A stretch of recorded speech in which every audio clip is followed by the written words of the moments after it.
Welcome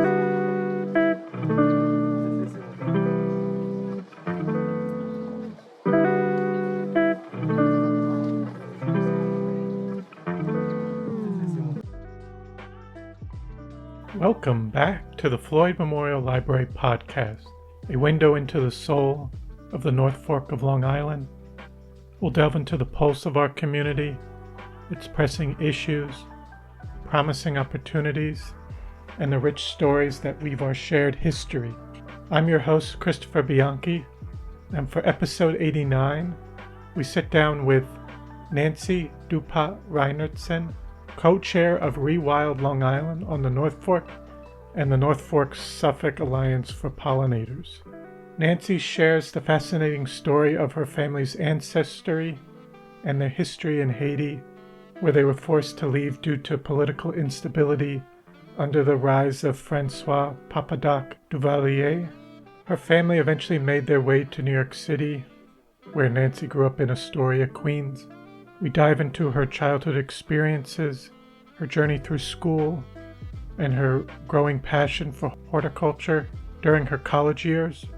Nancy reflects on her career in interior landscaping while living in New York City and her time abroad in Spain and France before returning to New York to pursue a degree in linguistics. For 25 years, she worked as an English teacher for immigrants in Queens, helping to shape many lives. In retirement, Nancy followed her love, becoming a master gardener, and found herself deeply involved in the North Fork's environmental community. We explore her contribution to various local organizations and discuss her vision for the future of the North Fork's natural landscape.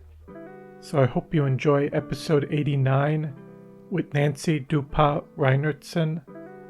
This episode was recorded August 9th, 2024. Thank you so much for coming on to the Floyd Memorial Library podcast today. I'm looking forward to talking with you today. Same here. Thank you so much, Christopher, for thinking of me and inviting me. Absolutely. It's an honor. Thank you. So I'd like to just start off in the beginning, if you can give us a little introduction about yourself and tell me where you were born and raised. Sure. So my name is Nancy DePas Reinertsen. My whole name is Nancy Elizabeth Marie-Thérèse DePas Reinertsen, which gives you an idea of, I was born in Haiti, in Port-au-Prince, Haiti, and because of political instability, dictator named François Duvalier, Papa Doc, came to power. My family and I had to leave Haiti, and we moved to New York. So I grew up in New York and left Manhattan. We lived on the Upper West Side for a few years and left that and grew up in Astoria, Flushing, and now I am happily retired and living in Southold on the North Fork, and I couldn't think of a better place to live. Yes. Now, in terms of your ancestry, how far back can you go on either of your parents' side? I'm curious how far back it goes in Haiti. In Haiti, I believe we're 3 generations. So on my mother's side of the family, it's actually quite interesting. On my mother's side of the family, we're French, English, and Spanish. And on my father's side of the family, we're English and French. But as I said, we're 3 generations in Haiti. And even though I left Haiti at 2 years old, I consider myself Haitian American. Haitians probably don't consider me very Haitian. But when it comes to comfort food, du riz pois collé and griot, which is rice and beans, and this fried pork dish, those are my comfort foods. Mm-hmm. Fried plantains, banane pesée. So on my mother's side of the family, there's a cool story I'd like to tell you. It's in the history books, or it used to be, and I can't remember the correct names of my great-grandfathers. So there was, I believe it was Philippe Utineau, who was the ambassador of France to Haiti, met the consul from Spain to the Dominican Republic. And they went to the Dominican Republic and signed some sort of treaty. I don't remember it. I do remember seeing a picture of it in a history book, and I could ask my cousins for the exact names, but I'm pretty sure it was Juan Lopez and Philippe Utino. And the best part about it is their teenage children fell in love and married. So that's the story that my mother always tells. And she's very proud that, or she passed away, she was also very proud that we have an ambassador in the family. My niece works for the State Department. And so she said, well, it's in our blood. We have diplomacy in the blood. So it took me a long time before I realized that my grandmother's nickname, Mama Sit, Mama meaning mama, but Sit was not a shortening or a nickname of Elise. Her name was Elise Lopez. But then I realized much later, it's Mamacita, because she taught everybody Spanish because she was born in the Dominican Republic and then moved to Haiti. So when I told my sister, she was like, oh, really? Yeah, Mamacita. But not the sexy Mamacita. It was the Mamacita with, a dozen children and 25 grandchildren around her. On my father's side of the family, I always remember him talking about his grandmother, whom he called Mrs. Watson or Madame Watson. And so Geraldine Watson was an English woman. I believe it goes back to Elizabeth Caddington left England, moved to Jamaica, and then from Jamaica went to Haiti. My father's first language was English. His father was a Frenchman who died before he was born. But that's an interesting side. So it's English and French on my father's side, but yet he, you looked at him and he was this white man that would speak Creole and drink rum with the best of them. And there was no way that either one of my parents did not consider themselves fully Haitian, though there was that mixture. And there was quite a lot of that in Haiti. Unfortunately, in 1959, François Duvalier, Papa Doc, came to power. And my father, Leon, and François were very good friends at a certain time. They had worked together. My father had always been an accountant, and François was a doctor. And they had worked together on a project, I believe it was an American company called G.G. White that helped vaccinate people in the field. My father was very impressed by how François was, and they became friends. In fact, my older brother never liked to say it. He was my older brother's godfather. Wow. Yeah, so they were good friends. François Duvalier went to University of Chicago and became radicalized by the Black Panthers when he was getting a doctorate. Came back to Haiti in the 50s and realized that he could control the people and whip them up, used voodoo, which I always grew up knowing that voodoo wasn't a real religion, but it is, and that voodoo was a way to scare people and to control people. And so Papa Doc used that. Prior to that, as I said, he was a very good doctor. He saved my sister's life. He was a family friend. And I think when he came to power, my father was then the general manager of Shell Oil.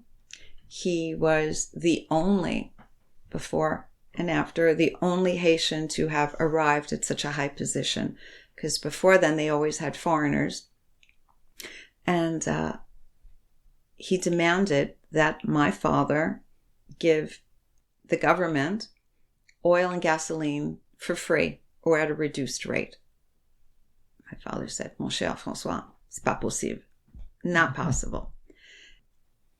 Well, in September 11th, 1960, my father left on an extended business trip with, I guess, the tacit permission from the government, because he said he had a one-way ticket to New York and started to look for another job. Shell oil had been burned by Castro in Cuba the year before. So they were really worried about what was going to happen.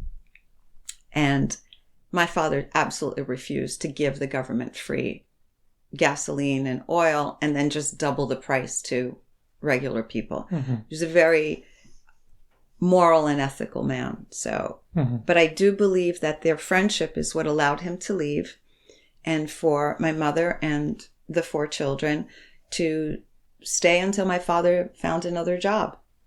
And then he started working for New York Life. And so he left September 11th. We arrived. We went by boat. I don't remember anything of it except arriving in New York in a storm. I was 2.5 years old. Now everybody knows how old I am. It's okay. And my father had 2 cars with him for all of our luggage and our suitcases and all of the coats and the boots. And I saw this man who had this little Xavier Cugat, this really cool little mustache and a big fur hat. And apparently I freaked out and I cried, and I wouldn't go near my father for a while. I think the story goes that he shaved his mustache and then I kissed him. Children are like that, you know. Yeah. I hadn't seen him for a few months. So we lived in the Embassy Hotel for a while. I do remember pressing all the buttons on the elevator with my older brother and getting in trouble for doing that. And we lived on the Upper West Side for a while. My parents already had family. They both had siblings here. My father's stepbrother and sister were American citizens. So it facilitated us getting green cards. My mother also had a sister here. So he was able to move us all in. And it was quite difficult. My mother didn't speak English. My father worked very hard, long hours. And I didn't speak English because my Uncle Jerry had married a Cuban woman who had 2 children, so they lived in the same building. So I learned to play in Spanish. At home, I spoke French. I heard a bit of Creole, Haitian Creole, but was not allowed to speak it, so I understood it. But it wasn't until I was 5 years old and we moved to Astoria that I learned English in kindergarten. Wow. And then I was just curious, did you get to meet your grandparents on both sides? Yes. I didn't have any grandfathers. They had all died before I was born.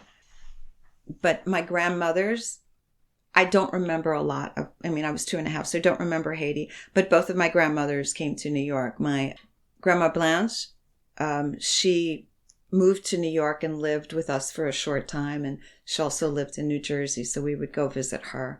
And my mother's mother came and visited New York a little bit. I remember, can I tell you a silly story? Sure. It just shows how le monde est petit, the world is small.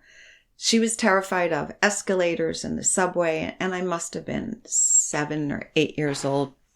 I'm with my mother, and we're on the subway. Where? I have no idea. And I'm with my grandmother, Mamacita. And we got up to leave the subway, and she let go of my hand. She let go of my mother's hand and stayed on the subway car. We freaked out. We waited for the next subway. We alerted the people at, I guess, the station, at the office, and, they radioed ahead, did whatever they could do. And again, my mother's her English is not very strong at this time. And so I'm speaking English. By 7, 8 years old, I was pretty fluent.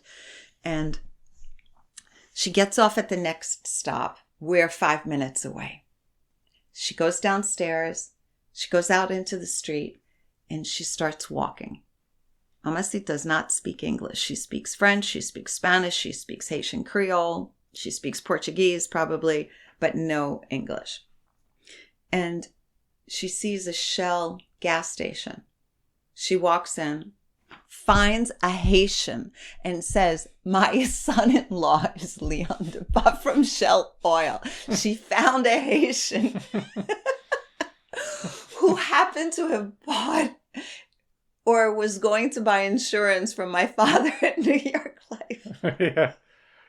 How is this possible?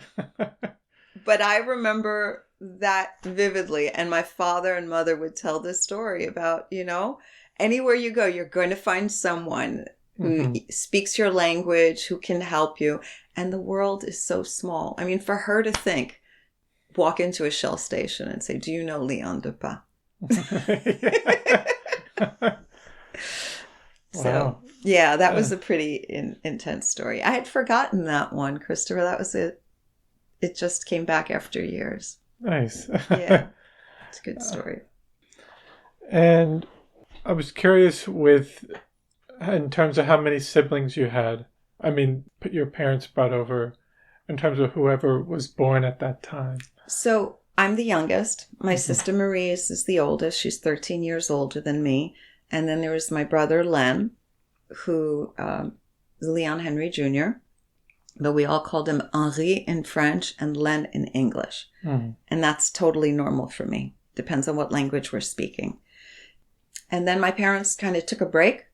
They didn't have children for a few years. And then my brother Ralph is 3.5 years older than me. So I'm the youngest.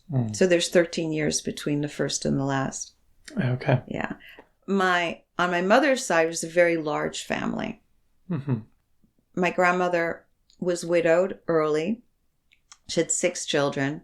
Only 4 of the 6 children got married and had children. But there's a phenomenal picture of the whole family, of my grandmother holding 2 babies in her arms and all of the children. Her brother had died in Dominican Republic a little bit after her husband had died. So she brought over those children. So I think that she had 6 and then another 3. And they're all considered, part of the family. So this picture is fabulous. You see like 30 people in there, no adults. I mean, it was all the children and the grandchildren, the babies. And it's a fabulous picture, I think. Yes. Fabulous memory. I always think of that. And I don't know, before we move to you growing up in Astoria, I don't know if you wanted to say a little bit how it was, or if your parents told you how it was for them growing up in Haiti, or any experiences they had, even going through, would it be secondary school and as a young person in Port-au-Prince. My mother was one of 6, and her father was a property owner. He was an attorney. She said that sometimes in the morning he would have his cup of coffee and he would receive people. Kind of sounds to me like a scene from The Godfather, drinking the coffee. But he would see people and he would help them out. People had problems. He had a lot of property. Something happened. There was jealousy. There was another lawyer, property owner. Something happened. I never found out what it was. But a lot of his homes, a whole tract of small homes that he owned, were burnt. So my mother and her siblings went from having a lot of money to very little money. My mother sewed beautifully. She cooked. She made silk flowers, floral arrangements. My grandmother had a large garden, and so she had a lot of roses. She grafted roses, and she had a lot of fruit trees. So she was able to use her gardening skills and ability to help feed her family, making jams and making floral arrangements. My mother always wore white, and she told the story that she would have 2 white dresses. she'd wear one and then wash the other and, trade it off with that. Prior to that, she had, a very large home and more riches. Mm-hmm. My father's side of the family was, I think he had a little bit of trouble being the Englishman, but being Haitian. But he played a lot of football, soccer. He made a lot of friends. He had a little stand in his mother's tourist shop. She catered to a lot of the tourists. She had an ice cream shop. She was married to her second husband, was a Marine who settled down and lived there. And my father made a lot of money with his stamp and coin collection. So he had a little stand there from 11, 12 years old. He was always involved in business. They have very good memories. The Haiti that they knew was a place that had a beautiful park, and everybody would go out on the promenade on Sunday afternoons. They'd go to the movies. They had a very large social life. They worked hard, but they enjoyed life. So that was the Haiti that I don't know. My biggest regret, if you ask me what my regrets are, is that I didn't go back to Haiti, because I was always waiting for Haiti to become this beautiful tree-lined streets and calm, peaceful, and safe place. I went back as a teenager, and that was a nightmare. I had 2 beautiful weeks, but then Papa Doc's son, who became the next dictator, it took them 2 weeks to find out and to read the manifest to know that Leon DePas' daughter had arrived and been living there for 2 weeks. So I had the Tonton Macoutes, his henchman, following me around. So I celebrated my 15th birthday, and I was whisked out of the country. And, I kept on saying, I'll go back one day, looking at these beautiful pictures of the homes and the gardens that they had, and never did.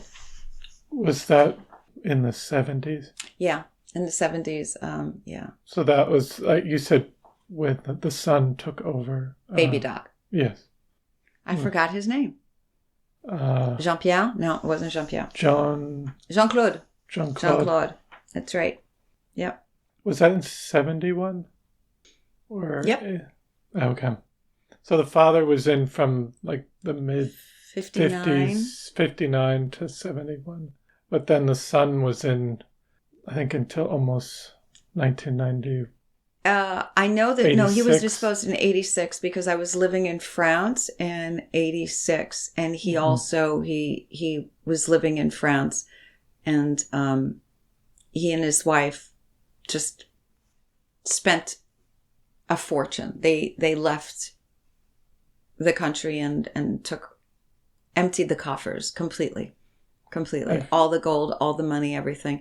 And then he lived in these beautiful homes and castles in France, and the French charged him quite a bit. So he lost a lot of money.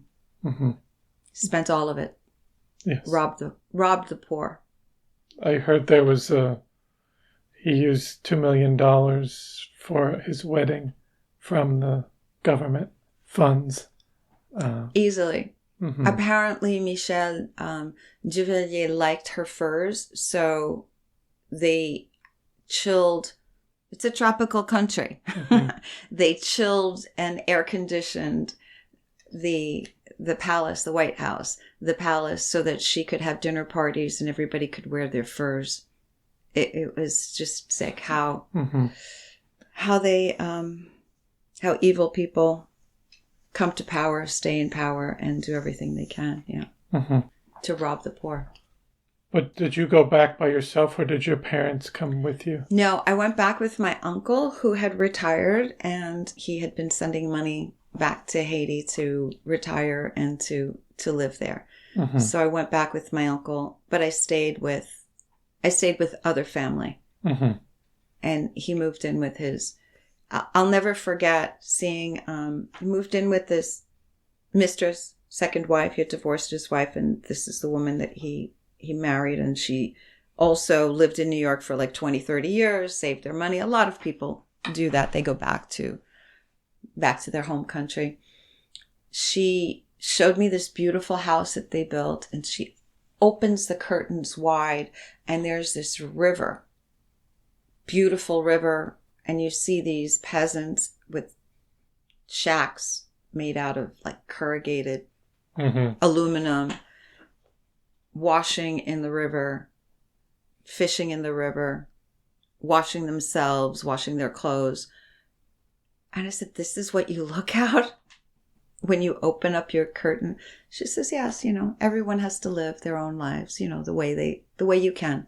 This is how they live, and this is how we live. Yeah, didn't like her.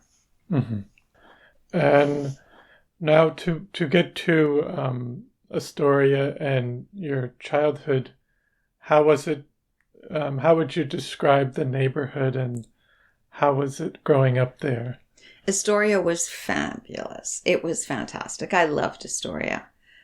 Astoria was very Greek, but the block that I lived on 3019 35th Street. I lived off of Grand Avenue. 30th Avenue was Grand Avenue. It was a beautiful mixture of people, of languages. Everybody spoke 2 or 3 words of Greek, Italian, Spanish. I learned how to say dođi vama, which is Croatian for, or come here, or come home. We all spoke, we all lived together and played together. There was our block had a back alley where we had little backyards, and then there was a small street that led to the garages. And so everybody played in the back alley. Everybody played in the streets. It was great. My best friend was Irish. I learned how to do Irish step dancing. Also was taking Haitian and African dance classes and ballet classes, but it was really, really lovely. As I told you, I didn't learn English till kindergarten because I stayed home with my mother, and she wanted to make sure that I spoke French. Forgot my Spanish little by little. And then I remember a story of, I went to PS6, which is on Steinway Street, and it's not there anymore. There's a park instead. And I didn't speak English. We were doing something, and my father was trying to teach me English, but he, wasn't home much. So anyhow, I asked a little girl next to me if I could borrow her eraser. But the word for eraser in French is gomme. In Spanish, it's goma. So I said, can I have your gum?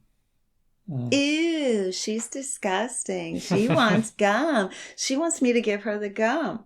I didn't know what she was saying, but I assume that's what she... So I cried. I don't remember my kindergarten teacher. She held me. She consoled me. She told me it was okay. When my father came to speak to the school afterwards, explained what happened. I don't think the kids made fun of me anymore. They didn't really. It was a mixture of kids, but a lot of those kids spoke English. So that was difficult. But then the following year in first grade, there was a little French boy that moved in too. So René Coumal came in, and his father filled out every single medical form, dental form, everything for him, and said he was fine. And they said, but sir, you're not allowed to sign the medical forms. You have to take him to the doctor. He didn't speak any English either. So I was very proud to go down to the kindergarten, to my favorite teacher, and to translate for him. That family, the Coumals, became very close friends with my family. We grew up together. So we spoke a lot of French, but there was a lot of other, there was other things. So they were part of our family. It was lovely. My brother was an athlete. I was not. So my brothers played a lot of sports, but I liked gardening. I gardened with my mother. I remember distinctly taking kidney beans from the dinner and before cooking, obviously, and planting them and harvesting the beans. I remember distinctly making floral arrangements from flowers in the garden. That was just in your backyard? Yeah. Wow. We had a pretty extensive garden. It was pretty good. Hmm. We lived there for, I guess, about 10 years. And then my parents moved to Flushing, also in Queens. I often say that I'm next door Greek. Mm-hmm. Astoria was Greek. And then Flushing Bayside is Greek. And now Greenport Southold. There's a lot of Greek churches here. There's a lot of Greeks. Yes. I don't speak Greek, but I can make a pretty good spanakopita. I can cook Greek. Yes. And then I was curious with your schooling experience. I guess we could move more towards middle school and high school. How was that experience, and were you interested in any, in terms of core subject matter, any specific classes you gravitated towards? I liked English because I loved to read. Mm-hmm. After that, the public school, I went to a Catholic school in Astoria. So we went to 8th grade. Mm-hmm. And I made some friends that I'm still friends with now. I liked English. I had a hard time with the religion classes. I remember getting in trouble for writing some essay about what the church really means and questioning why the Vatican was so rich and so many of the people were so poor, and that there was, these amazing riches, and why the churches you had to look up and see gold or silver in the roof, in the ceilings, and knowing that gold and silver had been taken from the colonies like Haiti or in Colombia and Peru. Yeah, so I got in trouble for that. My father had to come to school and explain that I read a lot and I questioned things. The nuns didn't like her. I said, well, why can't you get married? And why don't the priests get married? Don't you think that's a little abnormal? You adults, you shouldn't be like that. And I remember there was a teenage chapter of the National Organization of Women there. I didn't understand a lot of it in 8th grade, but I was pretty interested in women's studies. I went to a fantastic, fabulous high school in Manhattan. Thought it was time for me to leave Queens, go to Manhattan. I loved it. St. Jean Baptiste is on between Lex and 3rd and 75th Street. Small school. I think we had 63 girls in my graduating class. It was great. I know it's an oxymoron, but I had progressive nuns. And they're still progressive. It's just a good environment. Yeah, I liked boys, but I think my mother wanted one of her children to become a nun or a priest, and that wasn't happening. So sending us to Catholic school was the next best thing. So I enjoyed that. I skipped my senior year of high school, which wasn't great because you miss out a lot. Your senior year, you're just having a lot of fun. And so I wasn't with them, and went into this accelerated program where it took college courses at Pace University.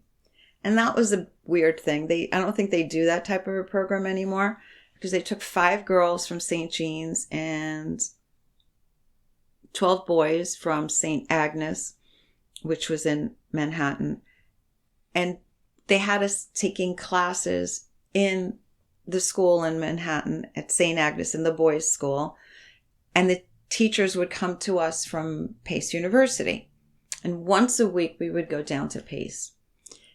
It was weird. We weren't high school. We weren't college. We weren't really part of one group or the other. It was all right. I got good grades, but I didn't feel like I belonged anywhere. Then I wanted to get away. So I went to Buffalo, not realizing how cold it was going to be, and had no idea what I wanted to study. I thought I was going to be an international lawyer until I saw that you needed to go to school for 7 years and take a bar exam. I wanted to become a psychologist or psychiatrist. That was also a long program. So I took lots of courses, and then I got a job in the greenhouse and loved it. I was really in my element. That was a work study job. We grew orchids. we grew tobacco plants for the science program so that they could inject it with all kinds of viruses and see what was happening. I was in my elements, and I knew that that's what I wanted to do. So third university was Farmingdale, where I got a degree in horticulture. So you came back to New York. I did. But I think that you didn't really know what you wanted to do coming out of high school. Or... No way.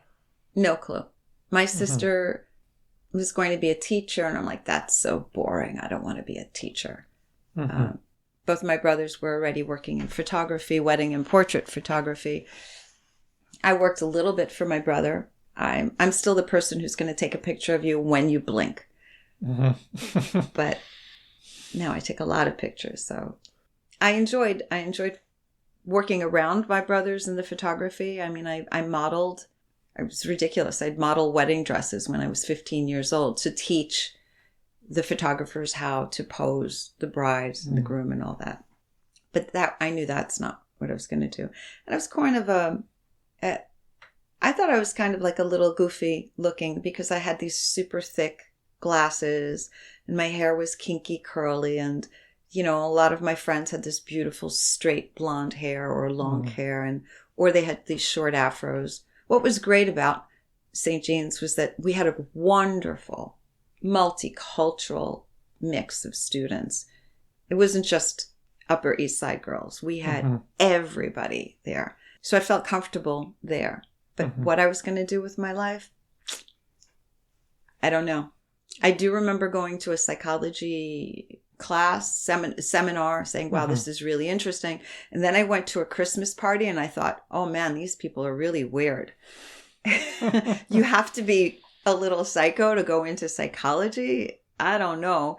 And then again, couldn't do anything without a master's or a PhD. And I did not think I wanted to go to school that long. Well, Chris, I have gone to school so much longer than that. I have more credits and more degrees than anybody should. But also, what did you think of New York City at that time? I loved the city. I loved being in the city, which is why I wanted to go to high school in the city. And my sister was going to Hunter College, and I would go to Hunter with her. And she was teaching on the Upper West Side, Brandeis. And sometimes Catholic schools had different vacations. So a lot of times I would go with Marie's. And she was teaching English as a second language. She was also created the first Haitian Creole bilingual program ever, which was hard because in the 70s, Haitian Creole was not a written language. They were just beginning to codify it and to write it down. So that was quite interesting. But I didn't think I wanted to do that. I loved disco. I would sneak out. I was as tall. I was 5'6" in 8th, 9th grade. So I would look older, and I must have had some phony ID. I'm sure I did. I know I had some bad ID, and people let us in anyway, and I would go to clubs. And I loved disco, and I loved to party. I loved to dance. And then later on, I would often visit my uncle. He had this great little electronics store. And a lot of times I would go and hang out with him and just listen to the stories. My grandmother was living there for some time. And it was just really interesting being on the Upper West Side, or going from the East Side to the West Side, going downtown to visit friends in Little Italy. And it was, Astoria was exciting. Flushing was a little boring, but it was green. I had this huge garden and wonderful roses. And my mother and I really bonded over gardening and baking and cooking. My mother was a great baker, and so she made wedding cakes. And sometimes I'd come home and there would be cakes on every surface. She'd been baking for days, and she learned how to make roses out of sugar, those beautiful decorations. So there was always something interesting going on. I was always helping her in the kitchen. So I learned how to cook very, very early on. And there was a time where my mother was working in a clothing factory. And she spoke Spanish. She spoke French. She was coming along with the English. And it was nice for her. She got out of the house. She had a job. She was bringing money in. But I remember distinctly that my brothers had to go into this factory. And I had been to the factory with her, where she had moved up because she was such a good seamstress. She started off by sewing buttons and then putting, I don't know, collars on or zippers on. So she was the one who was making samples. And it was great because I would be her model. But I think it was when I was in 7th or 8th grade, both my brothers, who were all both 6'2", and probably Carl Gobrilli, who was like 6'3", my brother's friend, went down there and demanded that the factory owner pay my mother because he was stiffing her. And I think that's when she said, not going to work for anybody. I'll work for myself. So that's when we had wedding cakes all over the house. Yeah. So my father worked for New York Life. He was Man of the Year. He was really well known. He did a lot of great things. And then a lot of Haitians were coming in. It was that big Haitian community. Sundays were great. Big dinners. My mother always knew that whatever she was doing, for whatever she was making for dinner, you always had to make sure there was extra because there were no cell phones, and my father would just arrive with 2 other people or 3 other people. So yes, that's what. Just plan ahead and make more. Yeah. You know, and that's why you ate a lot of chicken, because you could cut the chicken up. Yeah. But Sundays were great. There was a lot of family, a lot of friends would come over. And, you know, my mother, I still say it. If I'm going to turn on the oven to put a chicken in the oven or a fish in the oven, I might as well bake a cake. Because why waste the gas or the electricity to turn it on? You might as well fill up that oven. So she baked a lot, and people would come to her and say, Fernand, her name was Fernand. You know, you have to bake me that fruit cake, or you have to make that pâté poulet, you know, this chicken pie that she'd made that was to die for. So, and that's nice. Is that where you got more of your inspiration and experience with cooking from your mom? And absolutely. My sister didn't get that inspiration for cooking and gardening. She can throw a great party, but I'm the one that's in the kitchen cooking, and we're okay with that. That's how it is. Yes. That's fine. I love to be a hostess too. I just threw a friend on Tuesday night a beautiful birthday party, and I love cooking here. I love baking sourdough. I've been making sourdough for years, even before the pandemic. In fact, my sourdough starter's name is Sandy from Superstorm Sandy. And I even started another sourdough way back when I first started coming to the North Fork in the mid, 2005 or 6, using the available yeast in the air and a couple of grapes that I took off, from Raphael Vineyard and took some grapes and used that to start my starter. I remember that. Yeah, I'd love to garden. I'm not into animals. I like them. I'm not a dog lover. I'm a dog liker. You know, I never had pets growing up. I think because we lived in smaller homes, shared bedrooms, and my parents had grown up with large yards, and that the dogs lived outside. The dogs never came inside. But plants, that's another thing.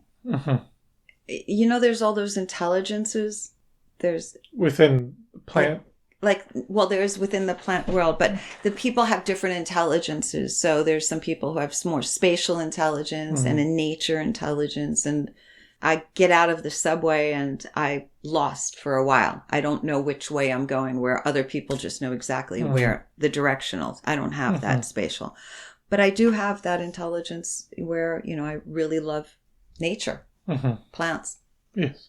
Now, you had mentioned you were in Buffalo and then Farmingdale was a little bit later, but I don't know if it's jumping a bit, but when did you go to France? Much later. That was much later. Okay. Mm-hmm.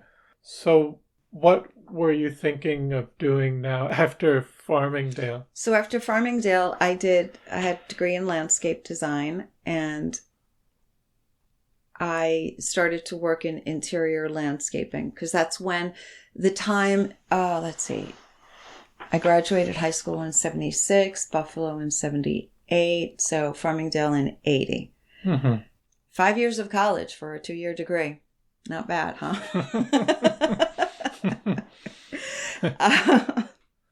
So I worked in Manhattan, and I was the plant lady, the woman who would come in with this. I had this big bag. I had a watering can. I had fertilizer, and I would clean the palm trees. I planted those, beautiful trees and flowers that you see inside atriums and outside gardens. I worked for a woman. I had a small business, but we had a little bit of everything. So I could, I filled my days going all over the city, taking care of different plants. Sometimes we had rooftop gardens and on, Fifth Avenue apartments where I was allowed in, but I had to go in through the back way. And whoever it was that was the Bloomingdale's heir, Betsy something or other, she, was very nice, would ask me questions about her plants, but I did have to use the servant's entrance and exit. That's okay. Lunch was always good at her house. So I met a lot of people. Enjoyed that. That was a time where I did the flowers for Studio 54 twice. Wow. Got paid once. Didn't go for a third time. Oh. I worked with a couple of photographers. I was living in Chelsea, next door to the Chelsea Hotel. And that was a lot of fun. I worked for I went from working from outdoor landscaping to indoor, and then I moved into floral design. And there were 2 types of floral design back then in the 80s. It's quite interesting. A lot of the Greeks had flower shops. Greeks and Italians had flower shops. And everything was these rounded balls of carnations and roses. And it was just very uniform. That was the look then. On the complete other end was the tropical look. I can't tell you how many palms that I spray painted silver. That was the thing. So I was more into the tropicals, the birds of paradise, the really interesting orchids. Kid Creole and the Coconuts has one of their albums where I had all these flowers and Codimundi. It was all the Spanish moss is like all over him. I remember doing that album cover. It was a fun time. I also worked at Danceteria, which is before your time. So there was Studio 54, really high end. There was the Mud Club, which was really low end. And then in the middle was very pop and punky and fun, which was Danceteria. And so I worked at the bar there, and that was a lot of fun. Nice. Sade did her first New York appearance there. Wow. Yeah. So you worked that was a wide range of things throughout the city and it was experiences fun. In different venues. Yeah. It was a punky, fun time. Mm-hmm.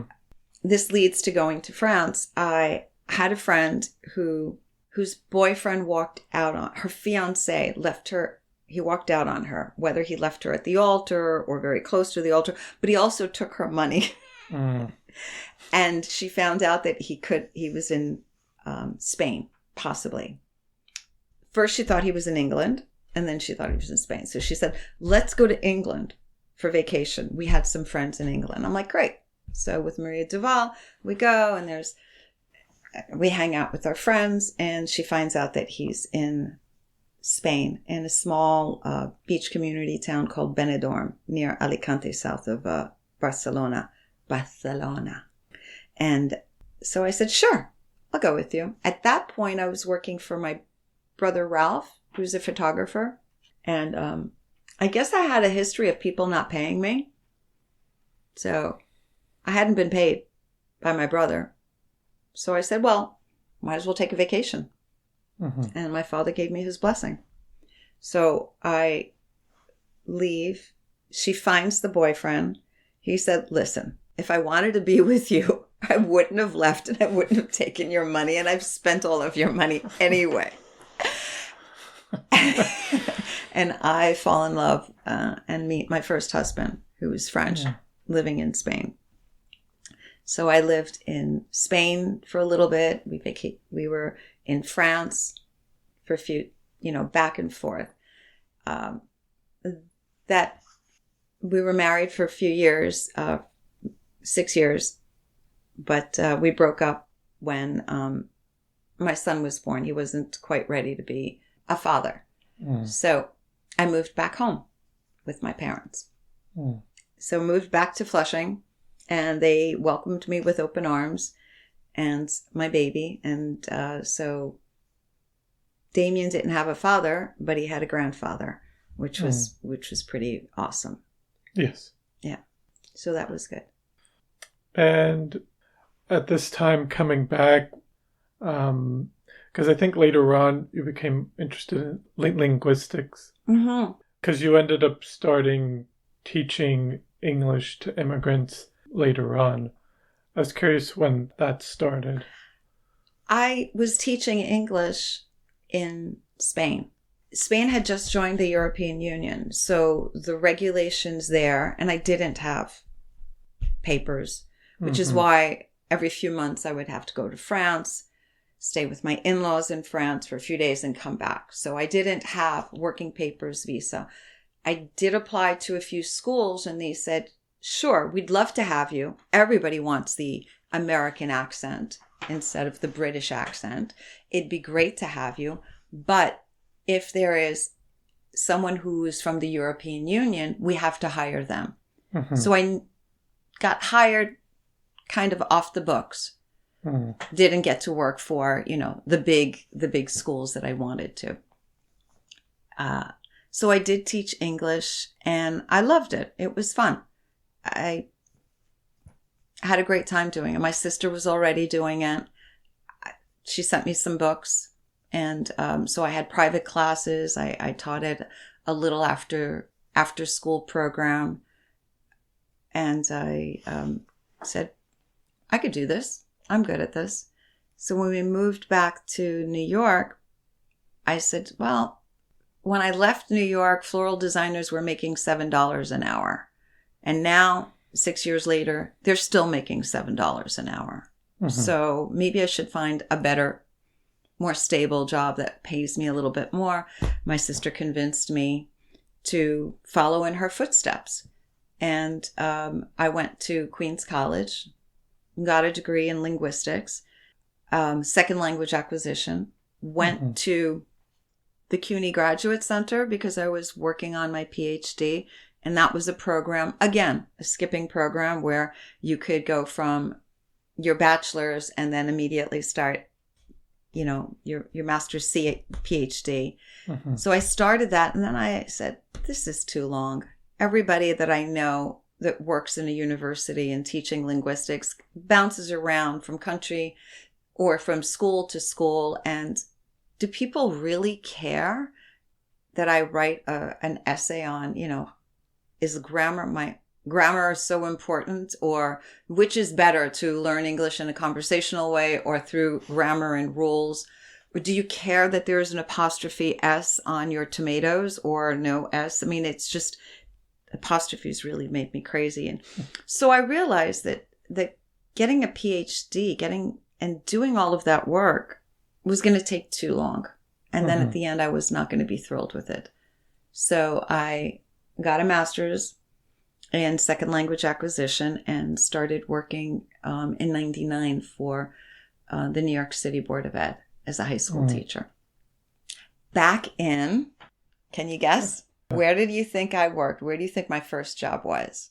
Was it back in Astoria? It was.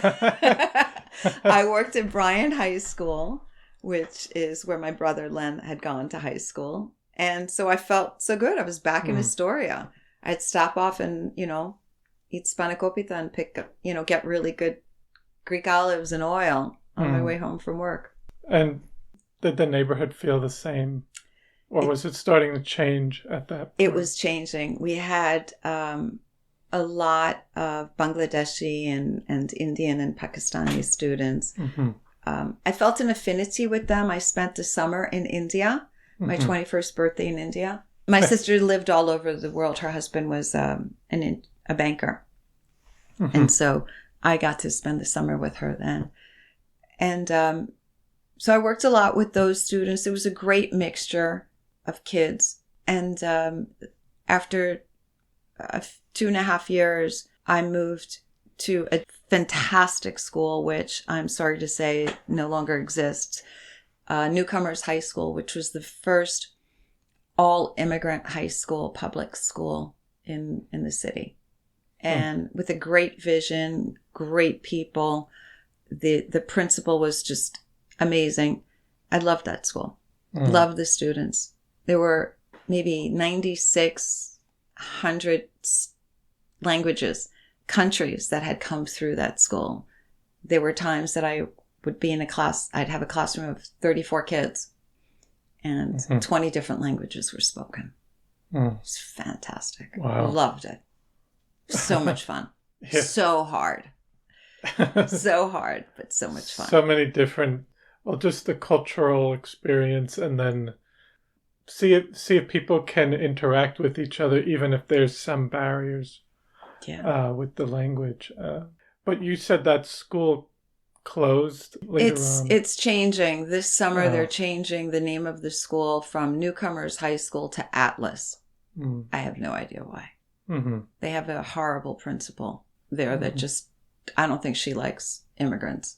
I don't think she likes the idea. The school's charter was to find this all-inclusive, safe space for students from all countries. And something is happening, shifting in the Board of Ed. So I'm glad that I'm retired. But it was fabulous. It was fabulous being able to come across a poem or a story and say, yes, let's create a whole unit out of this poetry or these stories. Talking with the social studies department, and they're doing Jim Crow, and I was doing the song Strange Fruit. The heads that hang from trees, southern trees. To be able to do that, to be able to work together. For some reason, New York State does not have a curriculum for ESL or ENL, English as a New Language. They didn't. So my school, unlike other schools where teachers would be told, this is exactly what you're going to teach. And, the second week of September, you're starting this unit. And the second week of, October, you're moving along and you're doing something else. We would get together and write our own curriculum and say, okay, these group of kids really need to work on the past tense. We would start off simply, me know English. Well, level 1, level 2, we would do past tense. We thought about what they needed and then created our curriculums, and we had levels. It's different now. It's very different. I worked hard, but I loved what I did. I loved my colleagues. So shout out to everybody from Newcomers High School in Long Island City. It was great. And so did you teach there all the way up until you retired? Yeah. I do want to say something. I said how hard it was. So I speak 4 languages, right? So I'm standing in front of the class. A lot of times, sometimes I had African students from French-speaking countries, and I had Haitian students. I'm telling you, 2010 with the earthquake in Haiti, that was an emotional, very difficult, very, very difficult time. And everybody came together and helped. We had a lot of Haitian students then. So one of the things I would do, Christopher, is I'd walk into the class and I would write my name, and I would teach my students how to pronounce my name. My name is capital D-E, capital P-A-S. So all my Spanish students would say, DePas, but oh no, that's not my name. If I had a Polish kid, I would pull him aside and I'd say, if you want to pass my class, you don't tell anybody what dupas means. Because dupa in Polish is your butt. So I said, just letting you know, I don't care what you do, but if you tell anybody, that's it, you're done. And you can't get away with something like that today. Yeah. So I would teach all my students, un, deux, trois, and I'd say, and we would then, everybody come up and in their own language, teach everybody how to say 1, 2, 3 in Chinese or in Tibetan and Nepalese and Bengali, and, show it in the characters. It was great. And I'd say, why am I doing this? Because now in French, you see deux is D-E-U-X, not dux.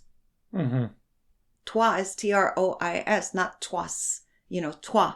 So that was a great introduction to say, English is hard, yes. English is cuckoo, because what you see is not what you say. Mm-hmm. And if you don't pronounce Miss DePas' name correctly, you're not passing my class. Mm-hmm. Ha ha ha, you can't do that. That was fine. It set the tone on a friendly way that we are all going to share and work together. Now, I could very easily translate for the Haitian kids or the Spanish kids. And what am I going to do with the Chinese and the Polish? Hand them a dictionary and say, look it up. So I never spoke other languages. Kids did not know that I spoke Spanish. And there they were making fun of me or saying something or cheating. So you knew what they were saying. Absolutely. But I will say, when I call one parent-teacher conferences and the parents came up, and then all of a sudden I would speak Spanish to the parents and the kids would be flabbergasted. Like, you never let us know. And no, because it's not fair. It's not fair to the Chinese. It's not fair to everybody else who speaks any other language in my class. So I wouldn't do it. No, I think that's fair to keep it on that neutral basis so that everyone can feel that there's no, like, they might feel they have an advantage now with that. So no, it makes sense. And that's what the tenets of second language acquisition are. You don't speak the first language in your second language class. Bilingualism is a different thing. But I wasn't doing bilingual classes. And when you do bilingual, a lot of times there's that tendency to fall back on the first language while you're learning the second language. And a lot of times you need that. Kids come to high school. If you're 15 years old and you've just arrived from Ecuador, you've just arrived from Bangladesh, how are you going to get by? You've got to learn calculus. Or you might already know calculus because you've done it in your country. You just don't know how to read the directions. How are you supposed to do, your science classes? So bilingual classes, it's definitely important. But I wasn't doing bilingual. And I was curious now, we can get to the North Fork. Yes. In terms of, when was the first time you had visited, or had you come out to the South Fork or to the North Fork at all? So 99, the year that September of 99 is when I started teaching. That summer I was off. I had finished school. That summer I was off. Around the corner from me in Flushing were some really good friends of mine. And she would talk about visiting her parents. Her parents had a house in Shelter Island. I'm like, where's Shelter Island? Never seen it. It's on the map. Haven't you seen? Oh, that little thing. Okay. So I went to visit and stayed at the hotel that turned into the Perlman next to the Pridwin. It's where the Perlman Music is. And now it stayed there to 99. I stayed 3 nights and visited my friends, Ralph and Ellen, Kava. And one time I drove home through the South Fork and said, this is like ridiculous. There's all these hedges and you can't see past them and there's too much traffic. And and drove home through the North Fork. The first time I drove home through the North Fork and absolutely loved it. Went back to visit, drove home through the South Fork and did not like it. And that was the end of that. Didn't go to the South Fork anymore. I do remember going to the Hamptons back in my club days because there were a couple of clubs. But I think we'd all go together in a car and a bus, and I don't remember much of what we did. But then I had my son was 8 years old. We went through and we just fell in love with driving through 48, stopping off at farm stands, picking out the vegetables, putting money in the lockbox, visiting. Before it was Catapano Goat Farm, there was another goat farm, and it was just idyllic. It was, I could breathe. I loved it, and I had never seen. I loved Brussels sprouts, but I didn't realize how they grew. You know, and then you'd see Brussels sprouts on this 3-foot stalk. It was just tremendous. So I really fell in love with it. Funny enough, I got my first job call. It was July 99, and they said, we have a job. We have an opening for a job here in Queens. Would you like to come and teach English? And I'm saying, sorry, I can't. I'm in Shelter Island having fun. And then I did work a little bit that summer. But then I just always came back to the North Fork, whether I rented a house or just come out for the day. And it was my happy place. And then I met my husband, Ralph, 16 years ago, and dating this wonderful guy, calls me up and he says, listen, would you like to come out to dinner tonight? There's an event. I'd love for you to come. And I said, oh, I can. I'm at the beach. And he's like, well, it's, 7 o'clock. I can pick you up. And I said, no, I'm at South Harbor Beach and in Southold. It'll take me 2 hours to get home. I can't do it. And he's like, who goes to the beach in Southold? I mean, don't you just go to Jones Beach? Like, what is this? So he was intrigued, started coming out with me, and fell in love with this. Wow. Wonderful, wonderful place. There's no other place I want to be. So yes. I'm happy we retired here. And when did you officially come out here after you had finished working? No, we would come out for weekends, and then we'd come out for a month in the summer because I had the summers off vacations. And then we started renting year round. We decided instead of taking a big vacation to Italy, maybe, we would have these weekend vacations in the summers and the Christmas and the Easter holidays. So we rented in Southold. That was our first year-round rental. Great little cottage, very close to where we live now. And then we found a bigger place in Laurel. And Laurel was nice, but we thought we would spend more time in Riverhead. But we were always driving back to Southold or to Greenport anyway. And then we met a fantastic woman. We made some friends. We looked in the Suffolk Times and saw that Slow Food East End was doing a little potluck here or a meeting there. We started to make friends and started to go to Slow Food East End, which Ralph is now on the board of Slow Food. He's been giving snails of approval to restaurants, wineries, and to the very first institution. We gave a snail of approval to the Peconic Bay Medical Center Food Service. Nowhere in the country or in the world has a snail of approval been given to an institution. Because the food in Peconic Bay Medical Center is that good. Wow. Just saying. So you don't have to get sick. Yes. You can just go to the cafeteria. Yes. There's $7.99. You get the best piece of salmon, or you get filet mignon, or like a lamb dish. I mean, the food is restaurant Michelin quality. So, wow. So that's we started off with Slow Food, and we made some friends with Slow Food, and made friends with went to Noah's restaurant, talked to him. And that was the summer that I had this delicious risotto. And I told the server, this is so good. Please let the chef know. Noah came out, described to me how he made the risotto. And I said, well, I'm only here for the month. And I brought some paella, bomba rice to make paella. And he goes, oh no, you can't make it with that.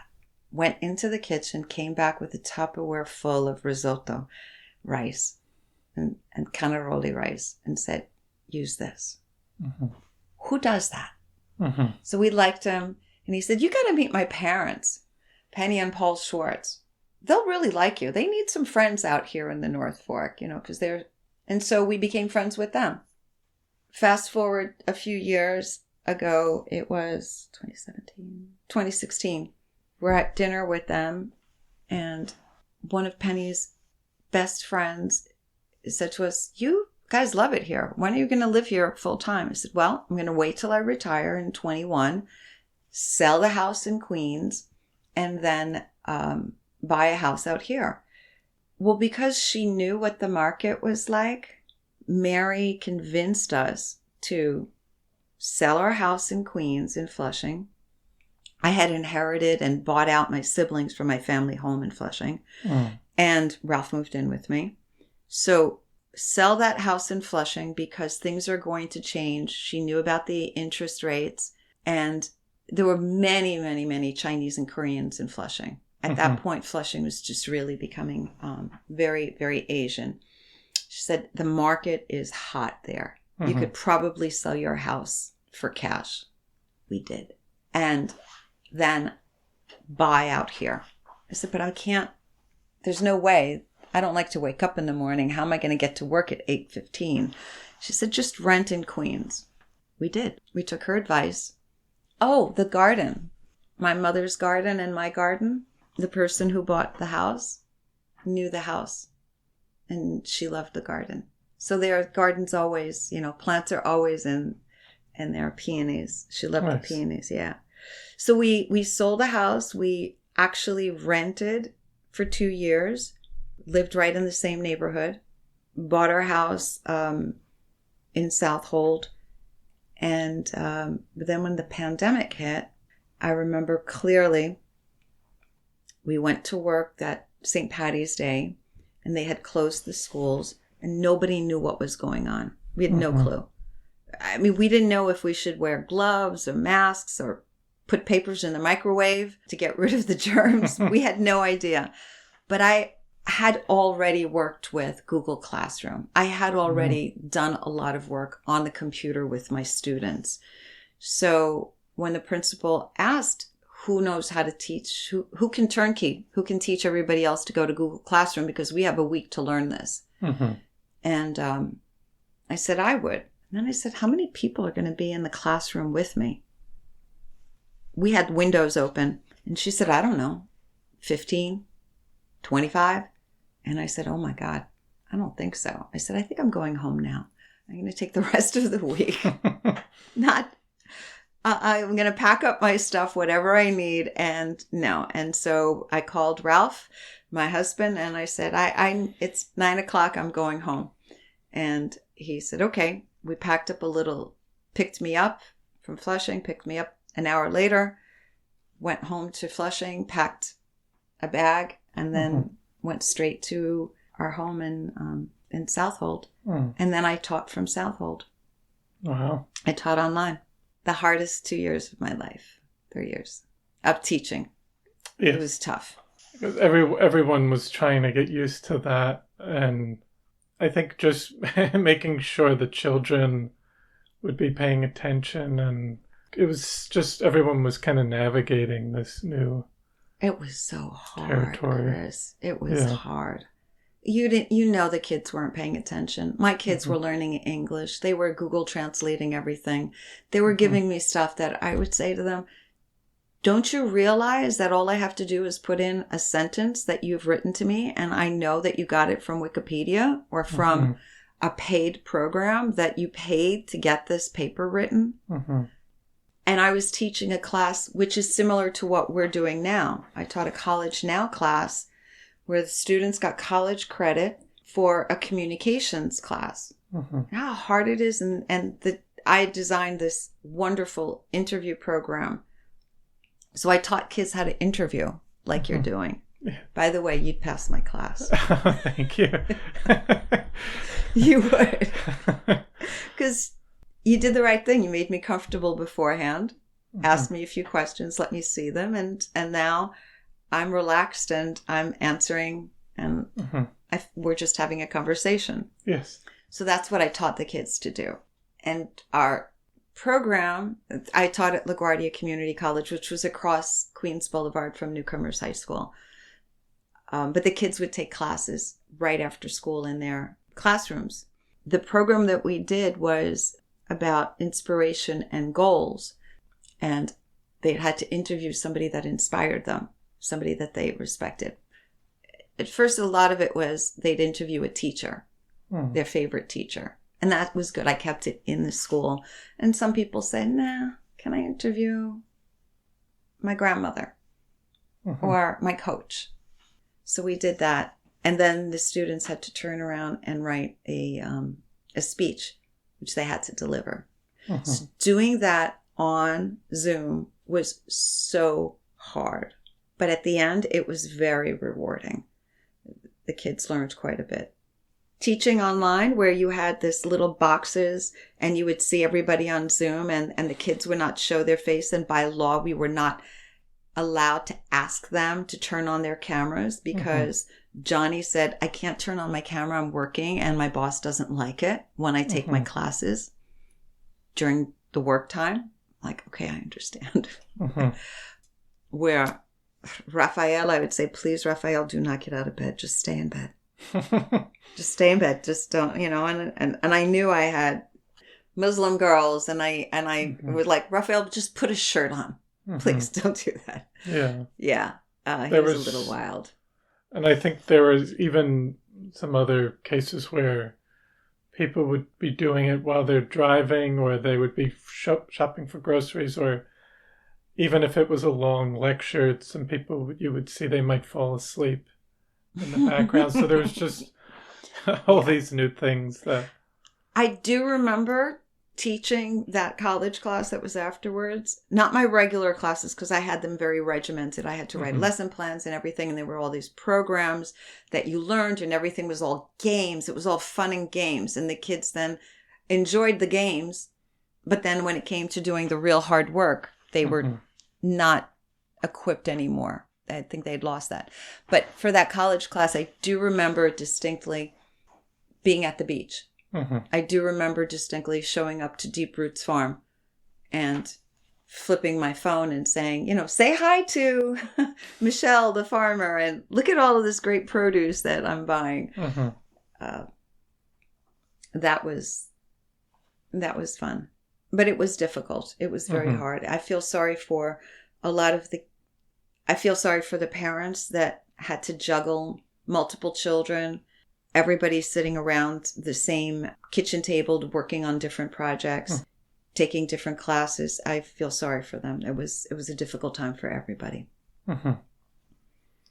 Now, in terms of with living on the North Fork, when did you start getting more involved with, because I don't know if you would say you had put the gardening practice on hold when you went back to teaching, but coming back out, moving out here with your house in South Hold, and when did you get more involved with gardening and the environment? Because I know you even mentioned Slow Food East End as well. It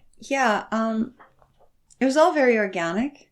It was all very natural. I mean, we moved out here and I was renting, and I'd plant something and the next thing I know, the deer would have eaten it all.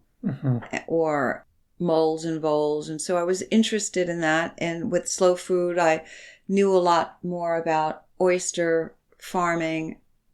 We wanted to start with the SPAT program at Cedar Beach and farm our oysters. I didn't do that till I was here full time because you have to go. It's very limited Monday, Wednesday, Friday mornings. But I was fascinated by the fact that, the oysters clean 50 gallons of water a day, go through that. It's just amazing. or maybe it's more than 50. I don't know. But I just fell in love with farming. I never needed to do more than grow a couple of tomatoes and cucumbers and eggplants. And then when we bought our home and we had 2/3 of an acre, I said, this is great. So my husband built 2 raised beds in the back. We didn't have a fence. And the deer would come right across Main Bayview and right through our backyard. And we were very close to a preserve, and then there's another preserve. And then so we put up a little fence there so they stopped breaking through the privet fence. And privet is really bad. And one of these days I'll get rid of all of the privet, working on it little by little. And so the deer stopped coming in, and I planted all of these tomatoes, and raccoons came over the fence and ate my tomatoes. So we kept on putting higher and higher little fences till finally Ralph said, enough with this crying about, look at bite marks in every potato and every melon. The raccoons told me when my melons were ready. Great. So we put in a fence only on half of the property. And Ralph says we put in 2 beautiful raised beds, and that was in the beginning of the pandemic. And we had bought in 2017, so I guess that was 2020. And then I said, well, raccoons are coming, so we have to fence this, even though it's in the back and the deer can't get in. We've got to fence this little area. So we fenced in an area, and my gated garden now has 7 raised beds. So he said, these are great because you put in 2 and now you have 7. They make babies. And I explored planting all of these things. Wonderful garden. I didn't need to, I could go to all of the farm stands, but Michelle at Deep Roots and Ira at KK and taught me so much about planting vegetables and fruits. And then I learned a little bit more about planting native plants, and I wanted butterflies.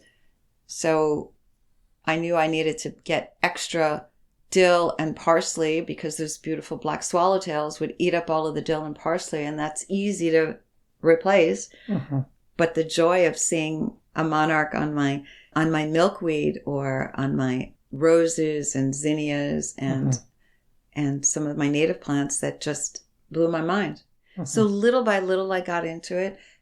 I had never gardened with or despite deer or bunnies and all of that. That was something new for me. The property that we bought basically had a lot of lawn and a lot of mulch, a few trees. There was practically nothing native. In the back, between the 2 houses, we had the house behind me. We have a rose of Sharon, a lilac, forsythia. Rose of Sharon, lilac, forsythia. The best part about it is these grow very quickly, and I've got something blooming at different times of the year. But they were not native, and they were, like I said, there's tons of privet, and that's really invasive, and I'd like to get rid of it. So I took a master gardening class. First, I went to spring gardening school, and that was all on Zoom, which was just lots of fabulous, interesting people talking about berries for birds or tomato gardening or keystone plants. What are the important plants that pollinators need that are like oak trees or some maple trees? I started reading Douglas Tallamy's books about planting for natives and planting for pollinators and planting natives, and just fell in love with it. So then I became a master gardener in 22, got COVID for the first time, had no idea what I was reading for a month, really was out of it. And it was a very intense class. It's a 4-month class run by Roxanne Zimmer of Cornell Cooperative Extension in Suffolk. Got my master gardeners, which you're really a master gardener volunteer, and you promise to give a certain number of hours every year volunteering at a community garden or some public space. I did it out of pure selfishness. I wanted to relearn everything that I had forgotten in horticulture. I didn't know anything about deer. To get my degree in Farmingdale, I had to pass the pesticide applicator's license, which I hated because I wanted everything organic. Mm-hmm. What I loved was in 22, we did a lot of work with natives and composting. I had been composting my whole life, but I didn't really know how to do it properly. Mm-hmm. Now I know. But I loved the fact that I was volunteering. And as a teacher, that it was easy for me to volunteer. I gave some classes. I learned about microgreens. Do you ever eat microgreens? Yes. Do you ever buy them? I haven't bought them. I usually just gotten them out. Do you know how expensive they are? Yes. Yeah. Well, Sorry. you can grow them for like nothing. Mm-hmm. I can teach you to grow some radish microgreens or broccoli microgreens for pennies. And you've got it in a week. So during the pandemic, I was terrified to buy anything. Mm-hmm. Thank God we were out here and we could go to farm stands and just put, the money in the box, and we didn't have that contact. But in the middle of the winter, we needed stuff. So I started doing sprouts and microgreens. I started growing that again, back to my hippy dippy days when I was growing alfalfa sprouts and bean sprouts. It was fun. So I knew how to do that. And so Roxanne tapped me as, she was an educator. She's a great educator. So I started doing some classes, taught some classes at Southold Library.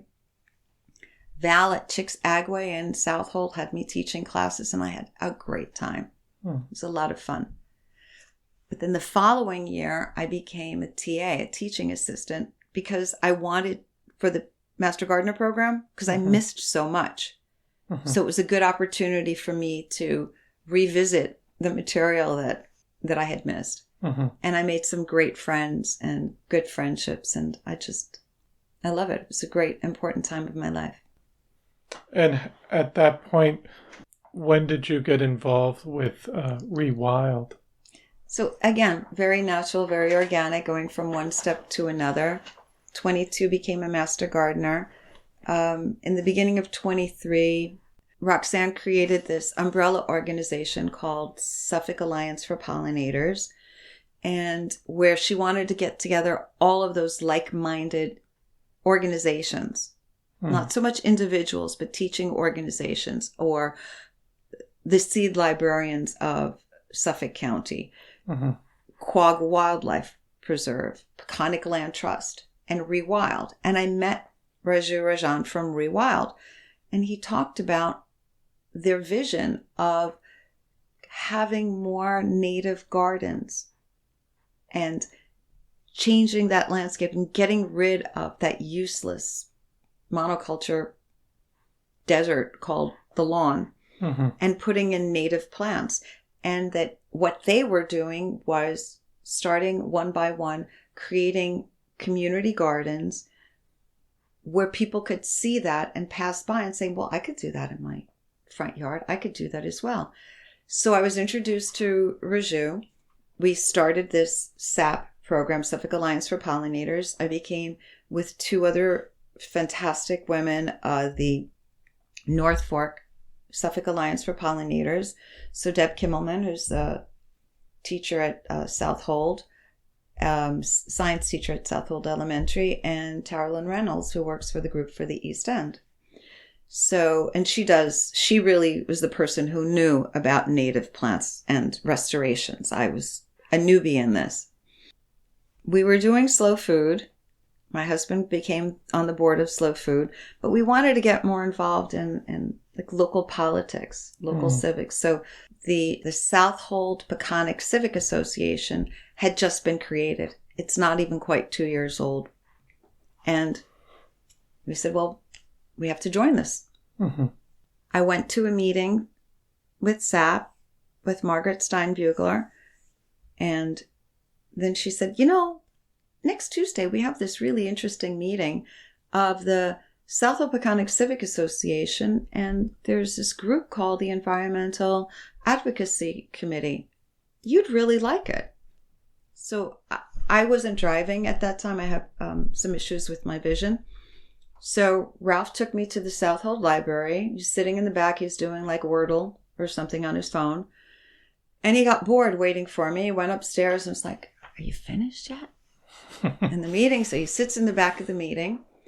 And I'm fascinated. I mean, I want to get involved with this. I want to work with dark skies and, get rid of all of these uplighting and I wanted to do that. And they said, let's adopt a piece of land, a piece of property. And they had already identified a piece of town land at Custer Preserve next to Custer Observatory. Said, we can work with this property and get rid of all of the poison ivy and the mugwort and all of the invasives. And then let's make a garden out of it. I said, this is great. Well, the guy who was in charge decided to quit. Ralph, my darling husband, became the chair. 2 weeks later, he says, I'm sitting there, I'm doing Wordle, and next thing I know, I'm the chair of this environmental advocacy committee. I'm gung-ho for it. And what we created, Christopher, is a fantastic thing. It shows how people can work together. 5 organizations. Well, one is actually not the organization. One is the town of Southold. They gave us permission to work on this land. ReWild gave us a grant. It was initially going to be 1,200 square feet, close to the road, so people could go by and they could say, oh, look, they've gotten rid of all of the weeds and this is pretty. And I could do this at home. I could plant some milkweed. I could plant some sassafras. I could also do that. There was so much poison ivy that volunteers dropped out. They would look and they'd say, sorry, highly allergic, goodbye. That we couldn't get from where we parked the car to where we started to grow. So I asked the town, John Sepp said, sure, I'll get them to mow for you. And they kept on mowing down the poison ivy. So all that spring and that summer, we pulled multiflora rose, which looks really pretty, but it is a rose. It's multiflora rose is the base of all roses, all ornamental roses in the world. So it's this Japanese, Chinese, it's an Asian root stock, which all the roses are grafted on there. It's done that because it's a big, vigorous, sturdy plant. It has escaped gardens, and it is in every disturbed area, every forest, every field, everywhere. And we pulled out tons of that. We pulled out tons of bittersweet and mugwort. It was just enormous. So the town was great. We said, can you please mow for us? Can you please pick up the garbage? Can you please do this? Can we get some mulch? We got truckloads of mulch. It went from 1,200 square feet, which is what ReWild agreed, that they would give us free plants and a design and irrigation, to over 3,600 square feet. Wow. And who did this? So I told you it was 5 organizations. So we had the town of Southold. We had North Fork SAP. I became chair along with my 2 other colleagues. The hard sweat and sweat equity and the volunteer hours came from the South Pecan SPCA EAC. That was, we worked there every week. Every Tuesday or Wednesday, we were pulling weeds, invasives. Group for the East End, Carolyn gave us great advice and great help and some volunteers once in a while. And I'm missing somebody. ReWild, Group for the East End, SAP, the town, SPCA. That's it. So ReWild came in and they saw this and they said, this is great. Look at this huge meadow. This would be fantastic. Let's do little by little. Well, let me tell you, 3,600 square feet is hard. October 26th and 23, we had 50 people planting when we got our plants in. 30 kids, 5th and 6th graders from South Holden Elementary came to plant with us. 20 adults. Ann Smith was on her hands and knees. Our future town council member, town board member. She's like, I'm having such a good time. I have a meeting to go to. I'm like, yeah, but some of the kids that are having, snack now are going to come. There's a whole nother group of kids. And as a former principal and superintendent, she was just in her element. We had so many people. There was somebody who came from Spadefoot an organization that gets rid of invasive plants. He came with a whole bunch of seeds that he gave out to everybody. The Civic Association, we had pizzas and lunch. Mm-hmm. Beth Young from East End Beacon took pictures. And Randy Dodona from Newsday took pictures. But it was a great time. And then we had a fence. So Ralph, the town, gave us fencing material, gave us posts.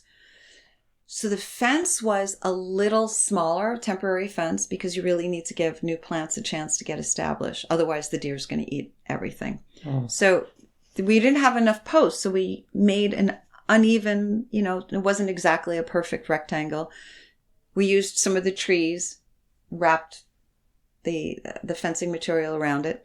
So we had some areas that we had sheet mulch. I forgot to tell you what we did. We pulled invasives and then we sheet mulched. Lasagna gardening, kind of. Okay. So you pull out all that you can, or you mow as close as you can, as low as you can.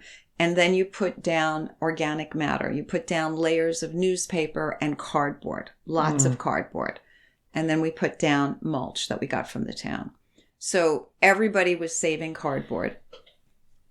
The town tells Ralph, yeah, you could go downstairs, underneath where you throw out your garbage. There's a whole area of cardboard. Don't go in too deep because the rats don't like it when you disturb them. So we put down the cardboard. We had 3 truckloads, I don't know how many cubic feet, 50 or 60 of mulch. We'd run out. We'd say, can you give us some more? And the town was just fantastic. It was really helpful. We let that go over the summer. We kept on pulling out weeds. Weeds were going right through that, let me tell you. Poison ivy will go through 4 inches of newspaper, cardboard, and mulch. But so will milkweed. And so will goldenrod, solidago. So we would protect the ones that we wanted, and just every week we'd pull out the invasives. And then October we had the big planting day. We planted 537 plants, counted them all. The kids were fantastic. So after we planted the big initial planting day, where we put in quite a lot of plants, but because we had already cleared away 2 to 3 feet outside of the temporary fencing where we sheet mulched it, and we had gotten rid of the weeds, we had this idea of maybe we could forestall, we could stop, we could create a native plant barrier from all of the weeds. I don't want to call them weeds, but they are invasive plants that were in the meadow. And invasive plants come because people are still growing bittersweet or oriental honeysuckle. English ivy is quite invasive, and mugwort is everywhere and very, very, very hard to eradicate. So even though the meadow is beautiful in the spring with these gorgeous lupines, these big purple stately flowers, there was a lot of invasive vines and plants there. So I was able to write a fantastic grant with LINPI, which is Long Island Native Plants Initiative. Greg Lowenthal was a fellow student of mine. We were master gardener trainees together, and he's the president of LINPI, and they're based out of Brentwood. Maggie Mazzante, who works with them full-time, was our garden designer at ReWild. So it's a small community that I'm getting to know people more and more, people who are interested in native plants, restoration projects. And I'm all into plants. So I'm still meeting people who are interested in other things like, clean water, Blue Water Task Force, Surfrider. My focus is more on plants. So I wrote a grant, and we got about 300 more plants. I'm going to back up to the middle of October, where North Fork, Suffolk Alliance for Pollinators, we held a seed and plant swap. We wanted it to be all natives. And so we wanted to encourage that. And that was held at Downs Farm Preserve in Cutchogue. And it was wonderful. People came with armfuls of seeds. People had pulled out some plants and said, I'm not sure, is this the good iris or is it the, is this the one that we're not supposed to? Is this the blue flag that's the native or is this the invasive one? People came in, asked questions. Jim Glover found out about this, and he owns Glover Perennials in Cutchogue. He came and he said, I have a lot of plants. Can I give you? I can give you maybe 50 pots of grasses. The best was Nancy Lascotti from Trimble's, who, when I said, do you mind? Could you put up this little flyer? It's free. I know it's not going to be real competition with your business. She said, can I give you some plants? I said, excuse me? Yes, of course you can give me plants.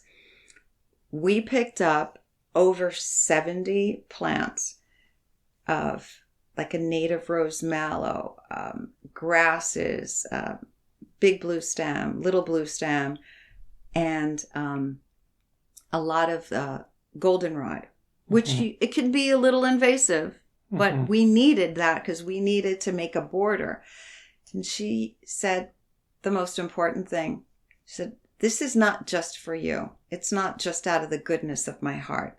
It's to assuage my guilt for all the years that I have sold non-native plants and exotic plants.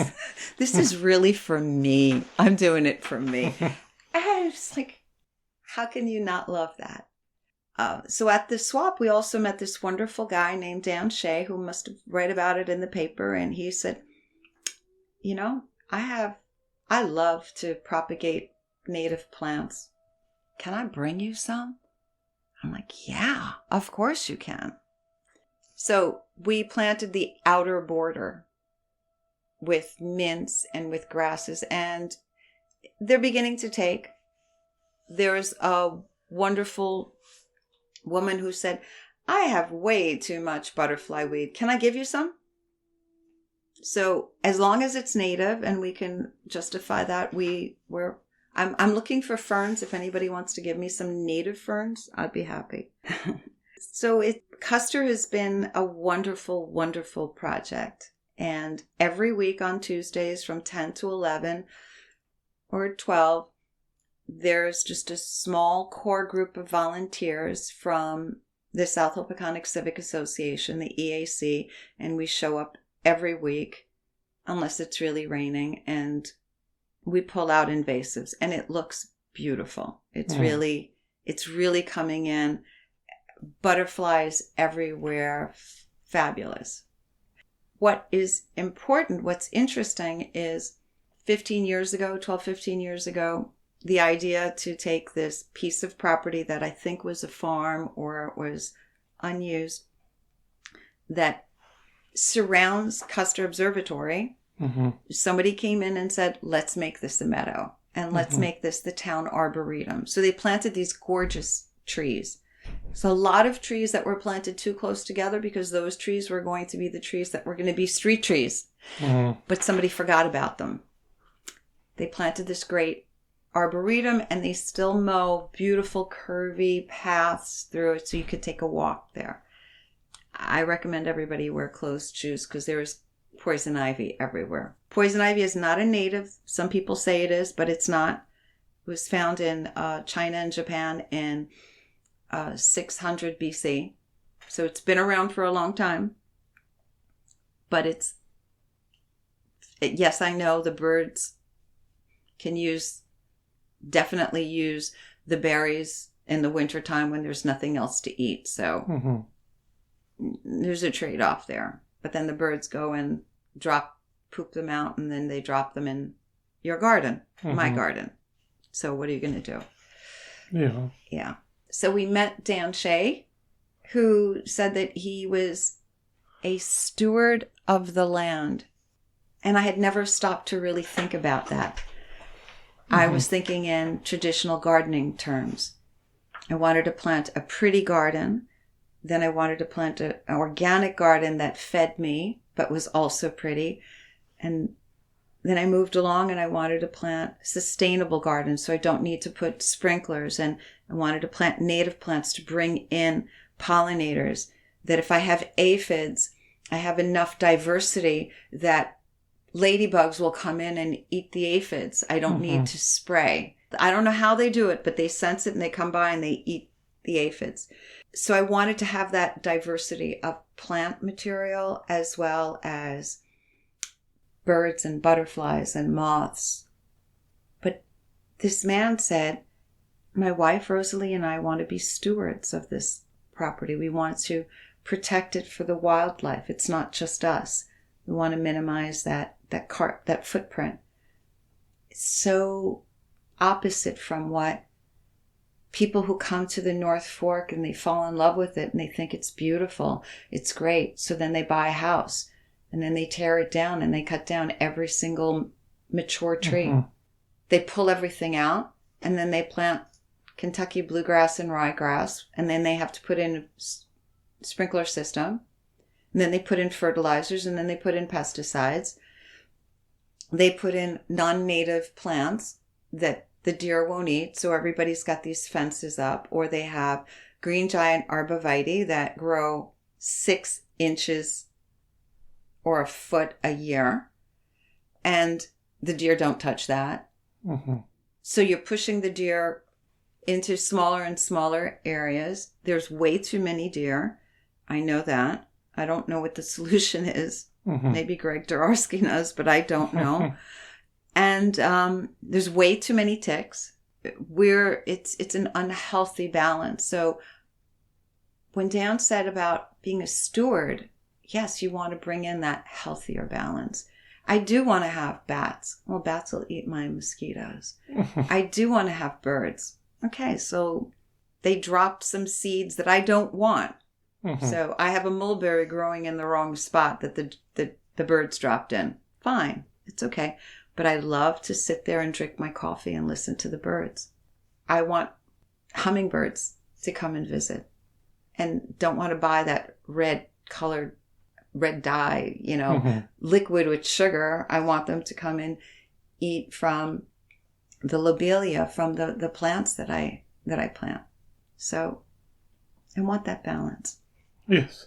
And you've talked about some of the challenges and rewards with trying to make more of a native plant oasis, but what advice would you give to others looking to make a similar transition? I learn by doing, and I learn by my mistakes. So like I told you before, Christopher, we have a lot of grass. So, and there's this extensive irrigation system that runs on a well. So I don't feel so bad about it, but I know it is taking from that. So I try not to use my irrigation system. Plus my grass is clover and lots of weeds. And that's fine. It's green. I don't care. The bunnies come and eat the clover. They're cute. The bunnies eat other things too. So my advice is to do this sheet mulching. It's really easy. It's a passive way of doing things. You can dig the turf out, which my son Damien does for me. You dig it out and then we put it in our compost and let it sit there for 2 years before it really breaks down, because those weed seeds are persistent. Weed seeds and base seeds can last for over 10 years, no problem. So one of the mistakes that I've done is I've dug out the grass, and in doing that, I've uncovered these seeds that have been in below. Turf grass only has like roots for about 2 to 3 inches. Native plants have roots for 12 to 24 inches. They hold the soil. They keep the soil from eroding. When it rains, you don't have runoff. You don't have these puddles. You have everything gets absorbed. And that if you look at a rain garden over at the North Fork Audubon, it's just watered by the rain barrels and the rain. So it absorbs. What I've found is I pulled up the turf grass and then I put down layers of newspaper, cardboard, and some compost or some mulch. what I would ask people to do is wait. I never wait. I have this really cool tool. It's called a hori knife, and it's this big sharp knife, and I make holes in the cardboard and the newspaper, and I'll plant some seeds or I'll plant some seedlings in there. It's really smart if you wait a good 6 months or a year. I have a garden that's doing well because I had wood chips dropped there for about a year and a half, 2 years. So the wood chips smothered the grass, brought in lots of nutrients, humus, leaf. I piled leaves. I leave the leaves. Nothing leaves my property. Leaves go into the compost. They stay in the garden beds. And then, my daffodils, which are not native, my daffodils will come up through the leaves. But the deer don't like the daffodils. It's poisonous. So I got lots of daffodils. If you put in a tulip, they're going to come by. They'll smell it. They'll eat it. So I don't do that. I've learned. So I learned if you put in tulips, you're going to invite them. I put in clover. I bought tons and tons of white Dutch clover, non-native. The deer came. The deer eat my clover. So while they're there, they're looking at summer sweet, which is supposed to be deer resistant, which has a very strong smelling flower. Well, they chop it down. They eat it. They eat my dogwood. They're not supposed to eat dogwood. The deer are hungry. I'm in between Wolf Preserve and this other preserve land. So they go through my property. There are people who are still feeding the deer. That's illegal. It's wrong. They're hungry. I don't know what the solution is, but to have less deer but don't plant clover if you've got a lot of deer. That's a mistake. Wait a little bit before you plant it. Take a look at some of the wonderful lists on Cornell Cooperative Extension for native plants. Take a look for that. I believe it's Rutgers or Princeton that has this phenomenal organized website. You just type in deer resistant plants, New Jersey, and you put in the names of the plant that you're interested in. You put in dogwood and it gets a rating A, B, or C. Will it be resistant or not? How resistant? As local, grown on Long Island, we want ecotypic plants that have grown on Long Island or grown with the pollinators. There's a reason why milkweed and monarchs go together. Milkweed secretes this poisonous, sappy, milky substance. The caterpillars have evolved so that they eat the leaves, and then birds who go down to eat the caterpillars don't like their taste, so they spit them out. They learn very young, very early on, don't eat the caterpillars from off the milkweed because they may be pretty, but they taste terrible. And so the milkweed and the monarchs have evolved together so that all other birds, insects, caterpillars don't like the taste of milkweed. But these two work well together. It's beautiful. It's a match made in heaven. Yes. Yeah. Yeah, I think it's finding that balance, I think, with what you want within your garden that will work well for yourself and for the environment with the native plants. But also moving ahead with your role within ReWild, what role do you believe community involvement plays in promoting environmental stewardship, and how have you seen this impact your work with ReWild and other local initiatives? Great question. Great question. Thank you. So with the results of the first garden, they were so positive that ReWild asked me to join the board, and my husband and I created the North Fork chapter in January. And we now have 6 gardens that are fully funded by ReWild on the North Fork. 3 have already been planted. 3 more will be planted this fall. And what ReWild does is they, as I said before, they write grants. Mm-hmm. There's one for New York Fish and Wildlife. A lot of money.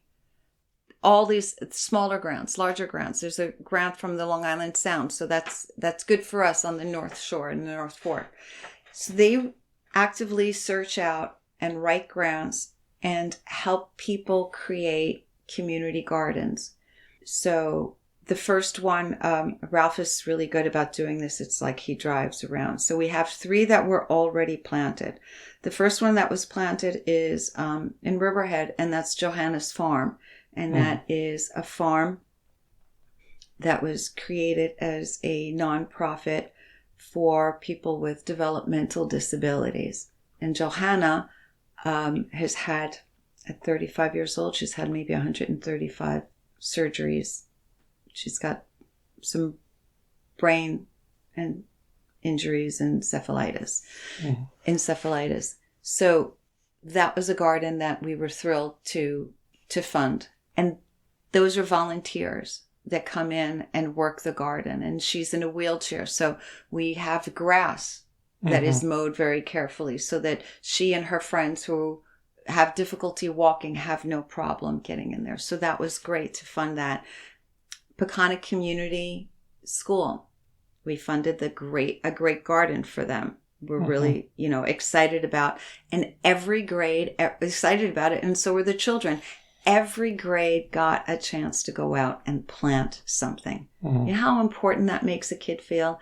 They planted those peas. They planted those milkweed and butterfly weed. That was really great.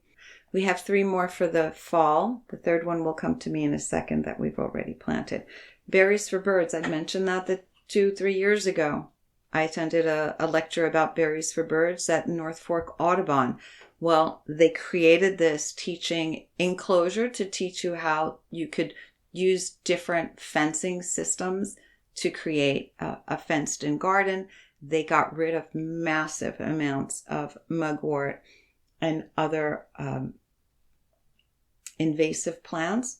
And this fall, they are ready to plant hollies, and there's a new word, burying bushes. So there's going to be blueberries and chokeberries and all kinds of berries, things that are going to bring in the birds into the Audubon.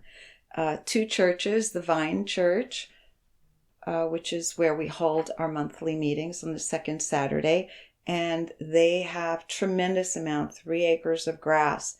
And so they would like to get rid of the grass and plant lots of native plants. So we're planting in an area that's going to be highly visible. That's the idea. We want people to plant a community garden, take care of the garden. You need to give us a commitment of at least 2 years and have the people who are in that community plant it, grow it, tend to it, nurture it, be a steward, because we're not just going to give you plants and then walk away. We know that the weeds will come, the invasive plants will come. So that's really good. So the Vine Church, the new UU Church, the Unitarian Universalist, or it's Universalist Unitarian, I'm not sure, in Southold, right around that curve. The one that we planted this spring that I had forgotten was called River and Roots Community Garden. It's a community garden that's been around for a long time. They do something fabulous. They actually plant peas and beans and tomatoes on the outside of the fence of the community garden and give people little baskets and say, take what you need. And nobody takes too much. They just take a little bit. It's a great thing. So we helped them with a new garden within there. And that's in Riverhead by the river, by the big park there, Cascabel, whatever. Yes. On there. So 3 that are already planted, 3 that are going to be planted. We're very proud of that. We have a compost initiative. We have 2 food scrap drop-offs. One at Deep Roots Farm, and she's been doing compost for a while. People like the Giving Room, the juice bar. The juice bar gives all of that food, the fruit and vegetable scraps, puts it in their compost, has been doing that for years.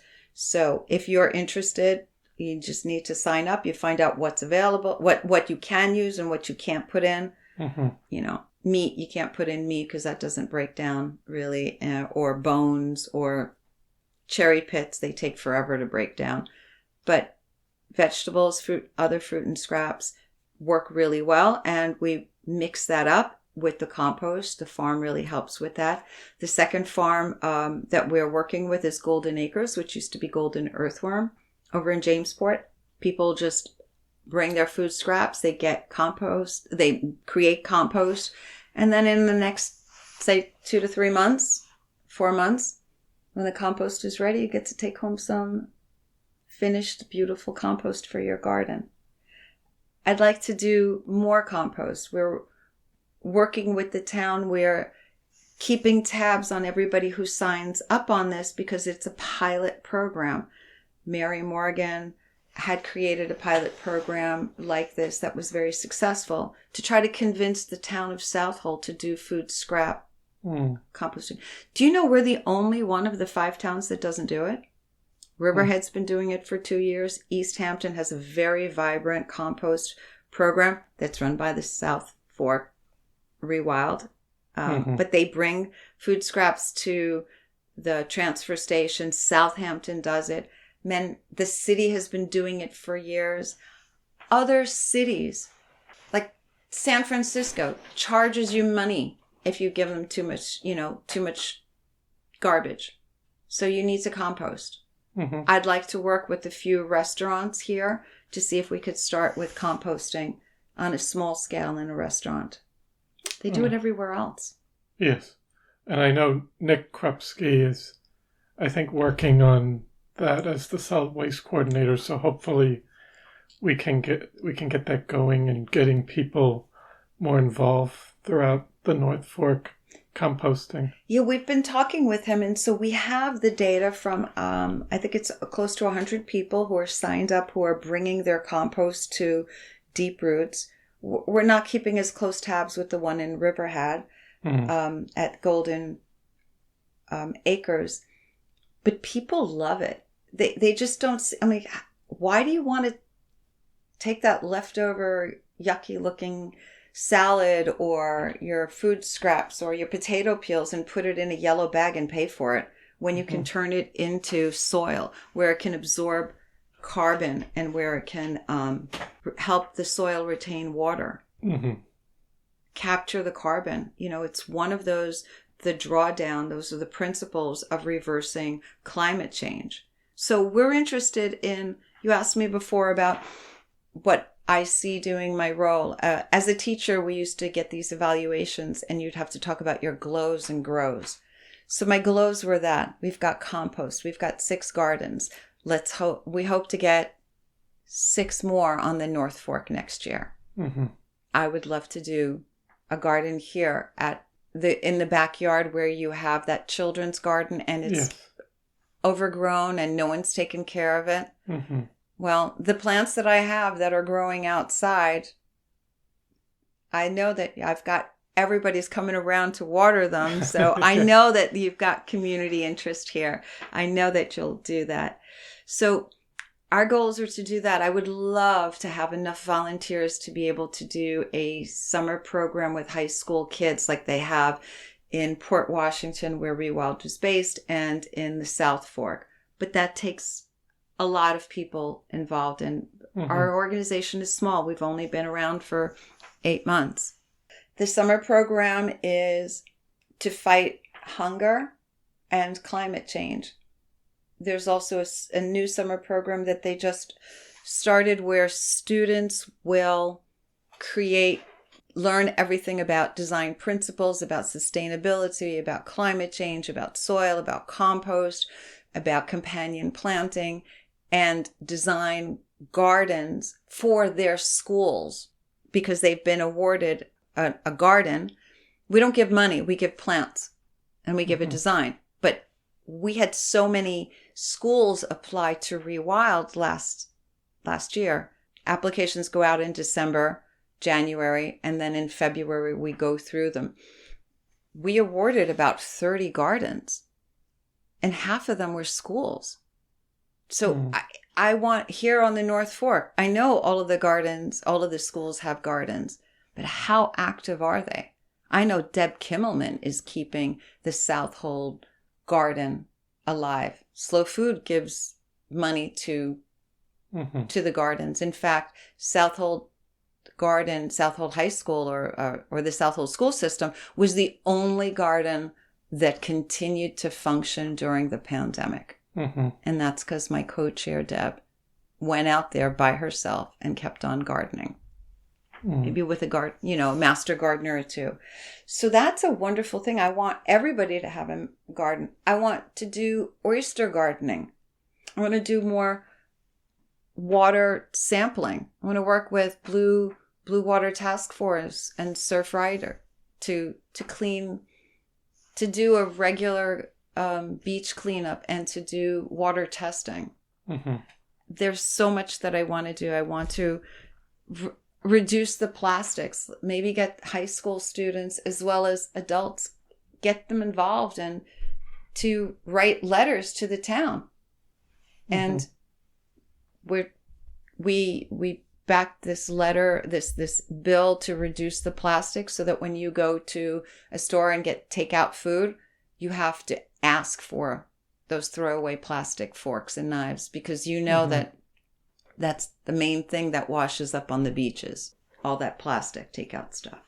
Yeah, I think there needs to be a better effort moving ahead. I think even in the 2000s we had started working on the recycling, but I think it's kind of died down a bit, and I don't know, we need to push that more too, because even right now I think everyone has to bring their stuff for the recycling to the transfer station, but there might need to be more of a incentive, because I think a lot of people are not doing that, and I think a lot of the schools don't recycle at all. They either. don't. So, what's up with that? Where do you change?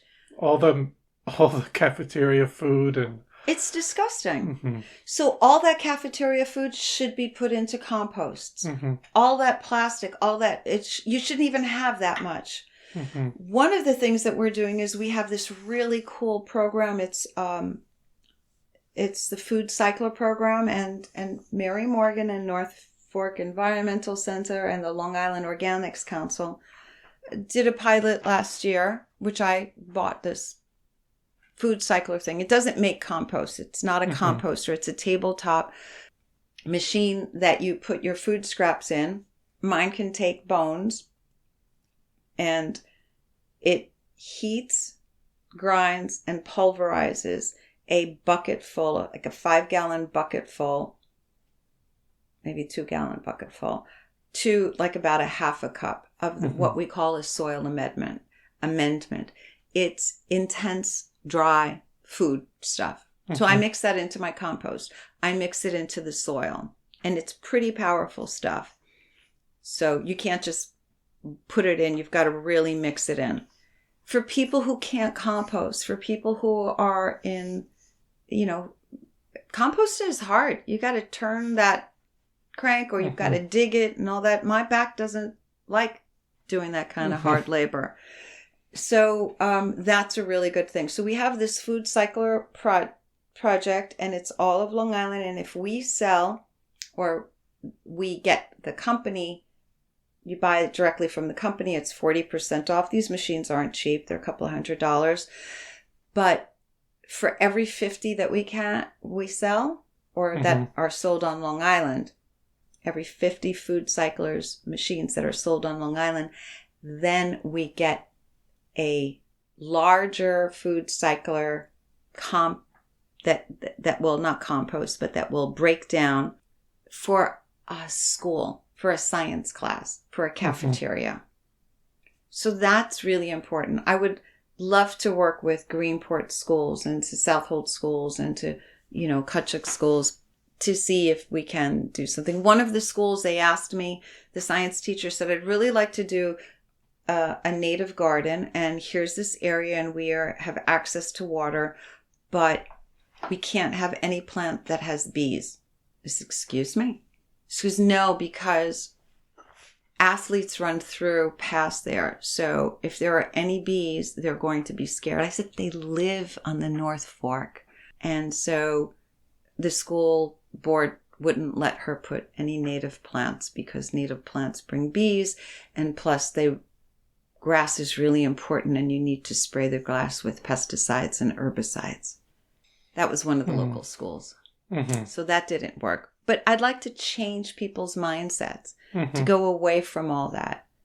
Remember, people would go, ew, look at that, there's a bug there, And now we go, oh, great, there's a bug. There's a bee. Yay.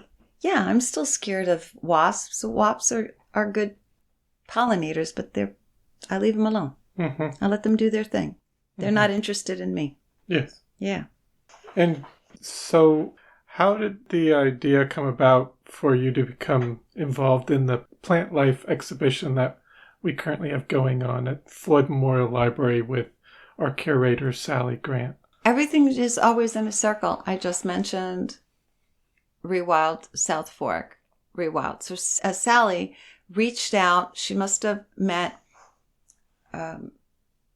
Goya Frizzy, who's very active in the South Fork ReWild organization that's 2 years old, and wrote an email and said, can you recommend somebody, or isn't there like ReWild here on the North Fork, and would you like to be part of this exhibit, which is about how plants and human lives intersect, how plants are coming into the library and vice versa. So a few months ago, I started corresponding with Sally, and we had a meeting, conversations, and she said that she opened up a shed in the back, and there was all this English ivy growing into the shed in the complete darkness. There it is. That tells you how invasive English ivy is. It grows into this dark, dank place that's got nothing happening, but it still takes over. So no wonder it takes down trees along the side of the road. So we started talking, and I said, well, I want to talk about invasive plants, because what I've been doing with Custer and in my own yard is pulling out lots of invasive plants. And I want to talk about native plants. So we figured out that if I had a window that you could see out to the backyard where there's a fence, and I could put plants that would be growing outdoors. And I said, that would be really good. I could put native plants that might be alternative to some of the invasive plants that we have. How about native honeysuckle, which is a lovely, lovely vine, but doesn't choke or take over. Native wisteria blooms in the spring, much more delicate, but not like the oriental wisteria, which can take down trees. And if you let it grow up the side of your house, know that it may take down trellises and fences and, go up through your window. So we started talking about that. And then I spoke with Kimberly Simmons from KMS Native Plants, who's also on the board. And when I described this area that the plants are going to be growing in was as a pretty shady area, that became a problem. From the window, we could see up, so I wanted to put them in boxes with trellises. I'd mentioned Dan Shea before. He introduced me to a contractor named Frankie DiNicola from Diamond Home Care. Frankie said, oh, I just redid Dan's deck. I have beautiful, big 5-foot pieces of cedar trellis. It's gorgeous. Do you want it? I said, yeah. So what we did is he built for me gorgeous, 2 big 36-inch boxes, attach these big trellises, 5-foot trellises to the back of them. I have 2 of them. A couple of months ago, I sourced the plants, went back to Glover, talked to him about what can I plant that'll look good, even with no sunlight in the hot months of August. So we figured out what plants I could put in. We put in something else called a wild yam, which doesn't give you yam, but it gives you these beautiful heart-shaped leaves. So it's pretty. Threw in lots of ferns, which I knew would handle the deep shade, and put in some milkweed, because I said, milkweed's kind of tough. It's in flower right now. I don't know if it'll be in flower for long, but I have tons of milkweed at home. I could always swap it out. And then on the inside, we took another 5-foot trellis, and what I did is underneath the window, I just wove in lots of invasive vines and plants. And then did a lot of research. So there's a little bit of writing about it. I have a binder there. Do you know I discovered something about English ivy that I did not know? English ivy will climb up plants, climb up trees, and it's in circle and it kills trees. There's also English ivy that runs along the ground and underneath your deck and here, there, and everywhere. That's what it does. I found out that the white-footed mouse really likes English ivy because it's nice and cool. So they burrow under there and they have their burrows. You know that for Lyme disease, for the ticks, they need 2 blood meals. They need the mouse, they need the deer. And then they come to the third one, which is the humans. And that they've just discovered that the English ivy is a very important vector, very important with the proliferation of Lyme disease and ticks on Long Island. Didn't know that. So another good reason to pull out your invasives. No, and then I usually like to ask towards the end just what your thoughts might be on the future of the North Fork and what you might hope for the community, and especially in terms of the environment, stewardship, and sustainability. What would you hope to see further down the line? Christopher, I want to see more of the same, of this good stuff that's happening. Like I said, we put in 7 gardens. I'd like to do 10 or 17 more. Yes. It's a lot. I'd like to see more people get involved with composting. Just that it's, let's hope that Nick gets his composter and that we can start composting. I want to see schools being sustainable. I would like to see less garbage and plastic. I'd like to see more people. I'm into plants and gardens. I'd like to see that somebody goes by Custer or the Vine Church or one of the other places that has a ReWild sign and looks at it and says, "Oh, I could do that. That's not bad." I would love to get rid of all of my, well, not all, some of my lawn, because I do want to have some that walk around. I'd love to get rid of it and just plant more oases. Well, what I have, that's what I have. I have the gated garden. I have an amoeba garden because it really is in the shape of an amoeba.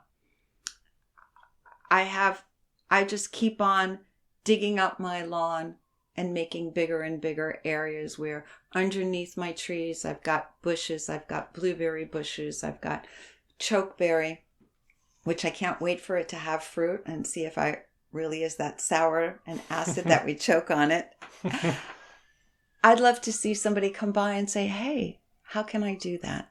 I want to see less of that monoculture called grass. It's a desert. It's ridiculous. It's 50% of the vegetation grown in the United States is grass, and it feeds nobody. And we waste a lot of water keeping it green and trimmed and... Yeah. But, you know, the landscapers don't want us to do that. But then let's get rid of those leaf blowers. What happened to people using rakes? Let's see if we could leave the leaves.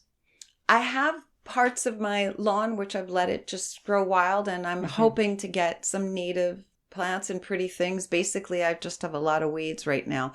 But all around me, I've got my neighbors that have those little blue or yellow flags and don't walk on this because pesticide has been applied, or sprays, or even the native sprays. I'd like to see less uplighting in trees. You know, I told you between Ralph and me, we're on 4 different boards. We're also on the Dark Skies Initiative. I'd love to see that. One of the reasons that we came out to the North Fork is you sit outside and you look up at the stars. You have a glass of local wine and you say, this is great. This is heaven. But you can't if your neighbor's got their bright lights shining into your bedroom. There's something called light trespassing. And if you have too much light from your neighbors' bright lights are not supposed to go onto your property. I'd like to call out all those people who have those bright lights. Yes. I'd like to see more. There's a lot of green space. This town has done a wonderful job with protecting lands. Peconic Land Trust, Group for the East End. There's so many organizations that are there protecting and serve. But what we don't have is we don't have enough volunteers or people who are there to help with it. I don't know if there could be more money put into the budget for full-time workers or just more kids doing volunteer, you know, their volunteer hours. I don't know. But I'd like to see that change. I'd like us to be a better, greener, healthier, more sustainable world. Definitely. This is the place that I fell in love with. I want to keep it this way. Yes. And then I usually just ask if there's anything else you wanted to say or discuss that we haven't talked about. I don't know. I think we talked a lot. I think I'm not very political, just a little political. And I think that one thing is, and it's not being political, it's more actually being from the heart and from where I say that, you know, this is the place that we live in. I'd like to see people get together and talk about where they see the North Fork going. I don't believe this Hamptonization of the North Fork. I've been fighting that with the South Peconic Civic Association, fighting this massive hotels that want to come in and charge everybody $700 to $1,000 a night. Like, seriously, there's a hotel property that borders the trains. They're not even looking out over water. They came in and they cut everything down, and the town needs to do more, and they are doing more. They are working at stopping the expansion of Strong's Marina wants to do a big expansion, and I don't know how people think about that, but I think we should really talk about how can we save what's left, to use the North Fork Environmental. How can we get more affordable housing in this area? How can we make this livable for everybody? Not when we bought our property in 2017, there weren't that many houses available under 700,000. Now I think there's 5 houses on the market that are under $1 million. What does that say about what we're looking for? So to me, as stewards of the land and all about native plants and more sustainable world, I also want everybody to enjoy in this. I think we should all get and to be able to enjoy it, not just the person who can buy that $2 million home. And yes, because then it becomes, it's all too exclusive, and you lose, I think you lose the community there. We do. This is I mean, you moved up here from the South. This is a great community. I want to keep it the way it is. Yes. Or I do believe progress is important. but more so, I think, with the environment and open space and that you could easily lose that pretty quick. Absolutely. Because people are buying those $1 million homes, they're putting up a fence, and then the first thing they do is they put in a pool. Like, seriously, do you know how many beautiful beaches we have here? Mm-hmm. I don't know. I don't mind getting sand between my toes. But yeah, I think we should all work together to keep this a beautiful place, make it better if we can, and help each other out in doing that. Be kind to each other. Definitely. So I want to thank you so much for taking the time to come on today and share your wonderful story, as well as your involvement on the North Fork, especially with the environment and all the wonderful work you're doing with ReWild and working with other organizations. I think it's really crucial and important. So it was really a pleasure to have you on today. Thank you so much. It was a pleasure. And I repeat it, it's an honor to be asked to speak on your program. And I really enjoyed our time here. Thank you. Yes, thank you so much. So I hope you enjoyed episode 89 with Nancy DePas Reinertsen. I want to thank you for listening to the Floyd Memorial Library podcast, and we'll see you next time.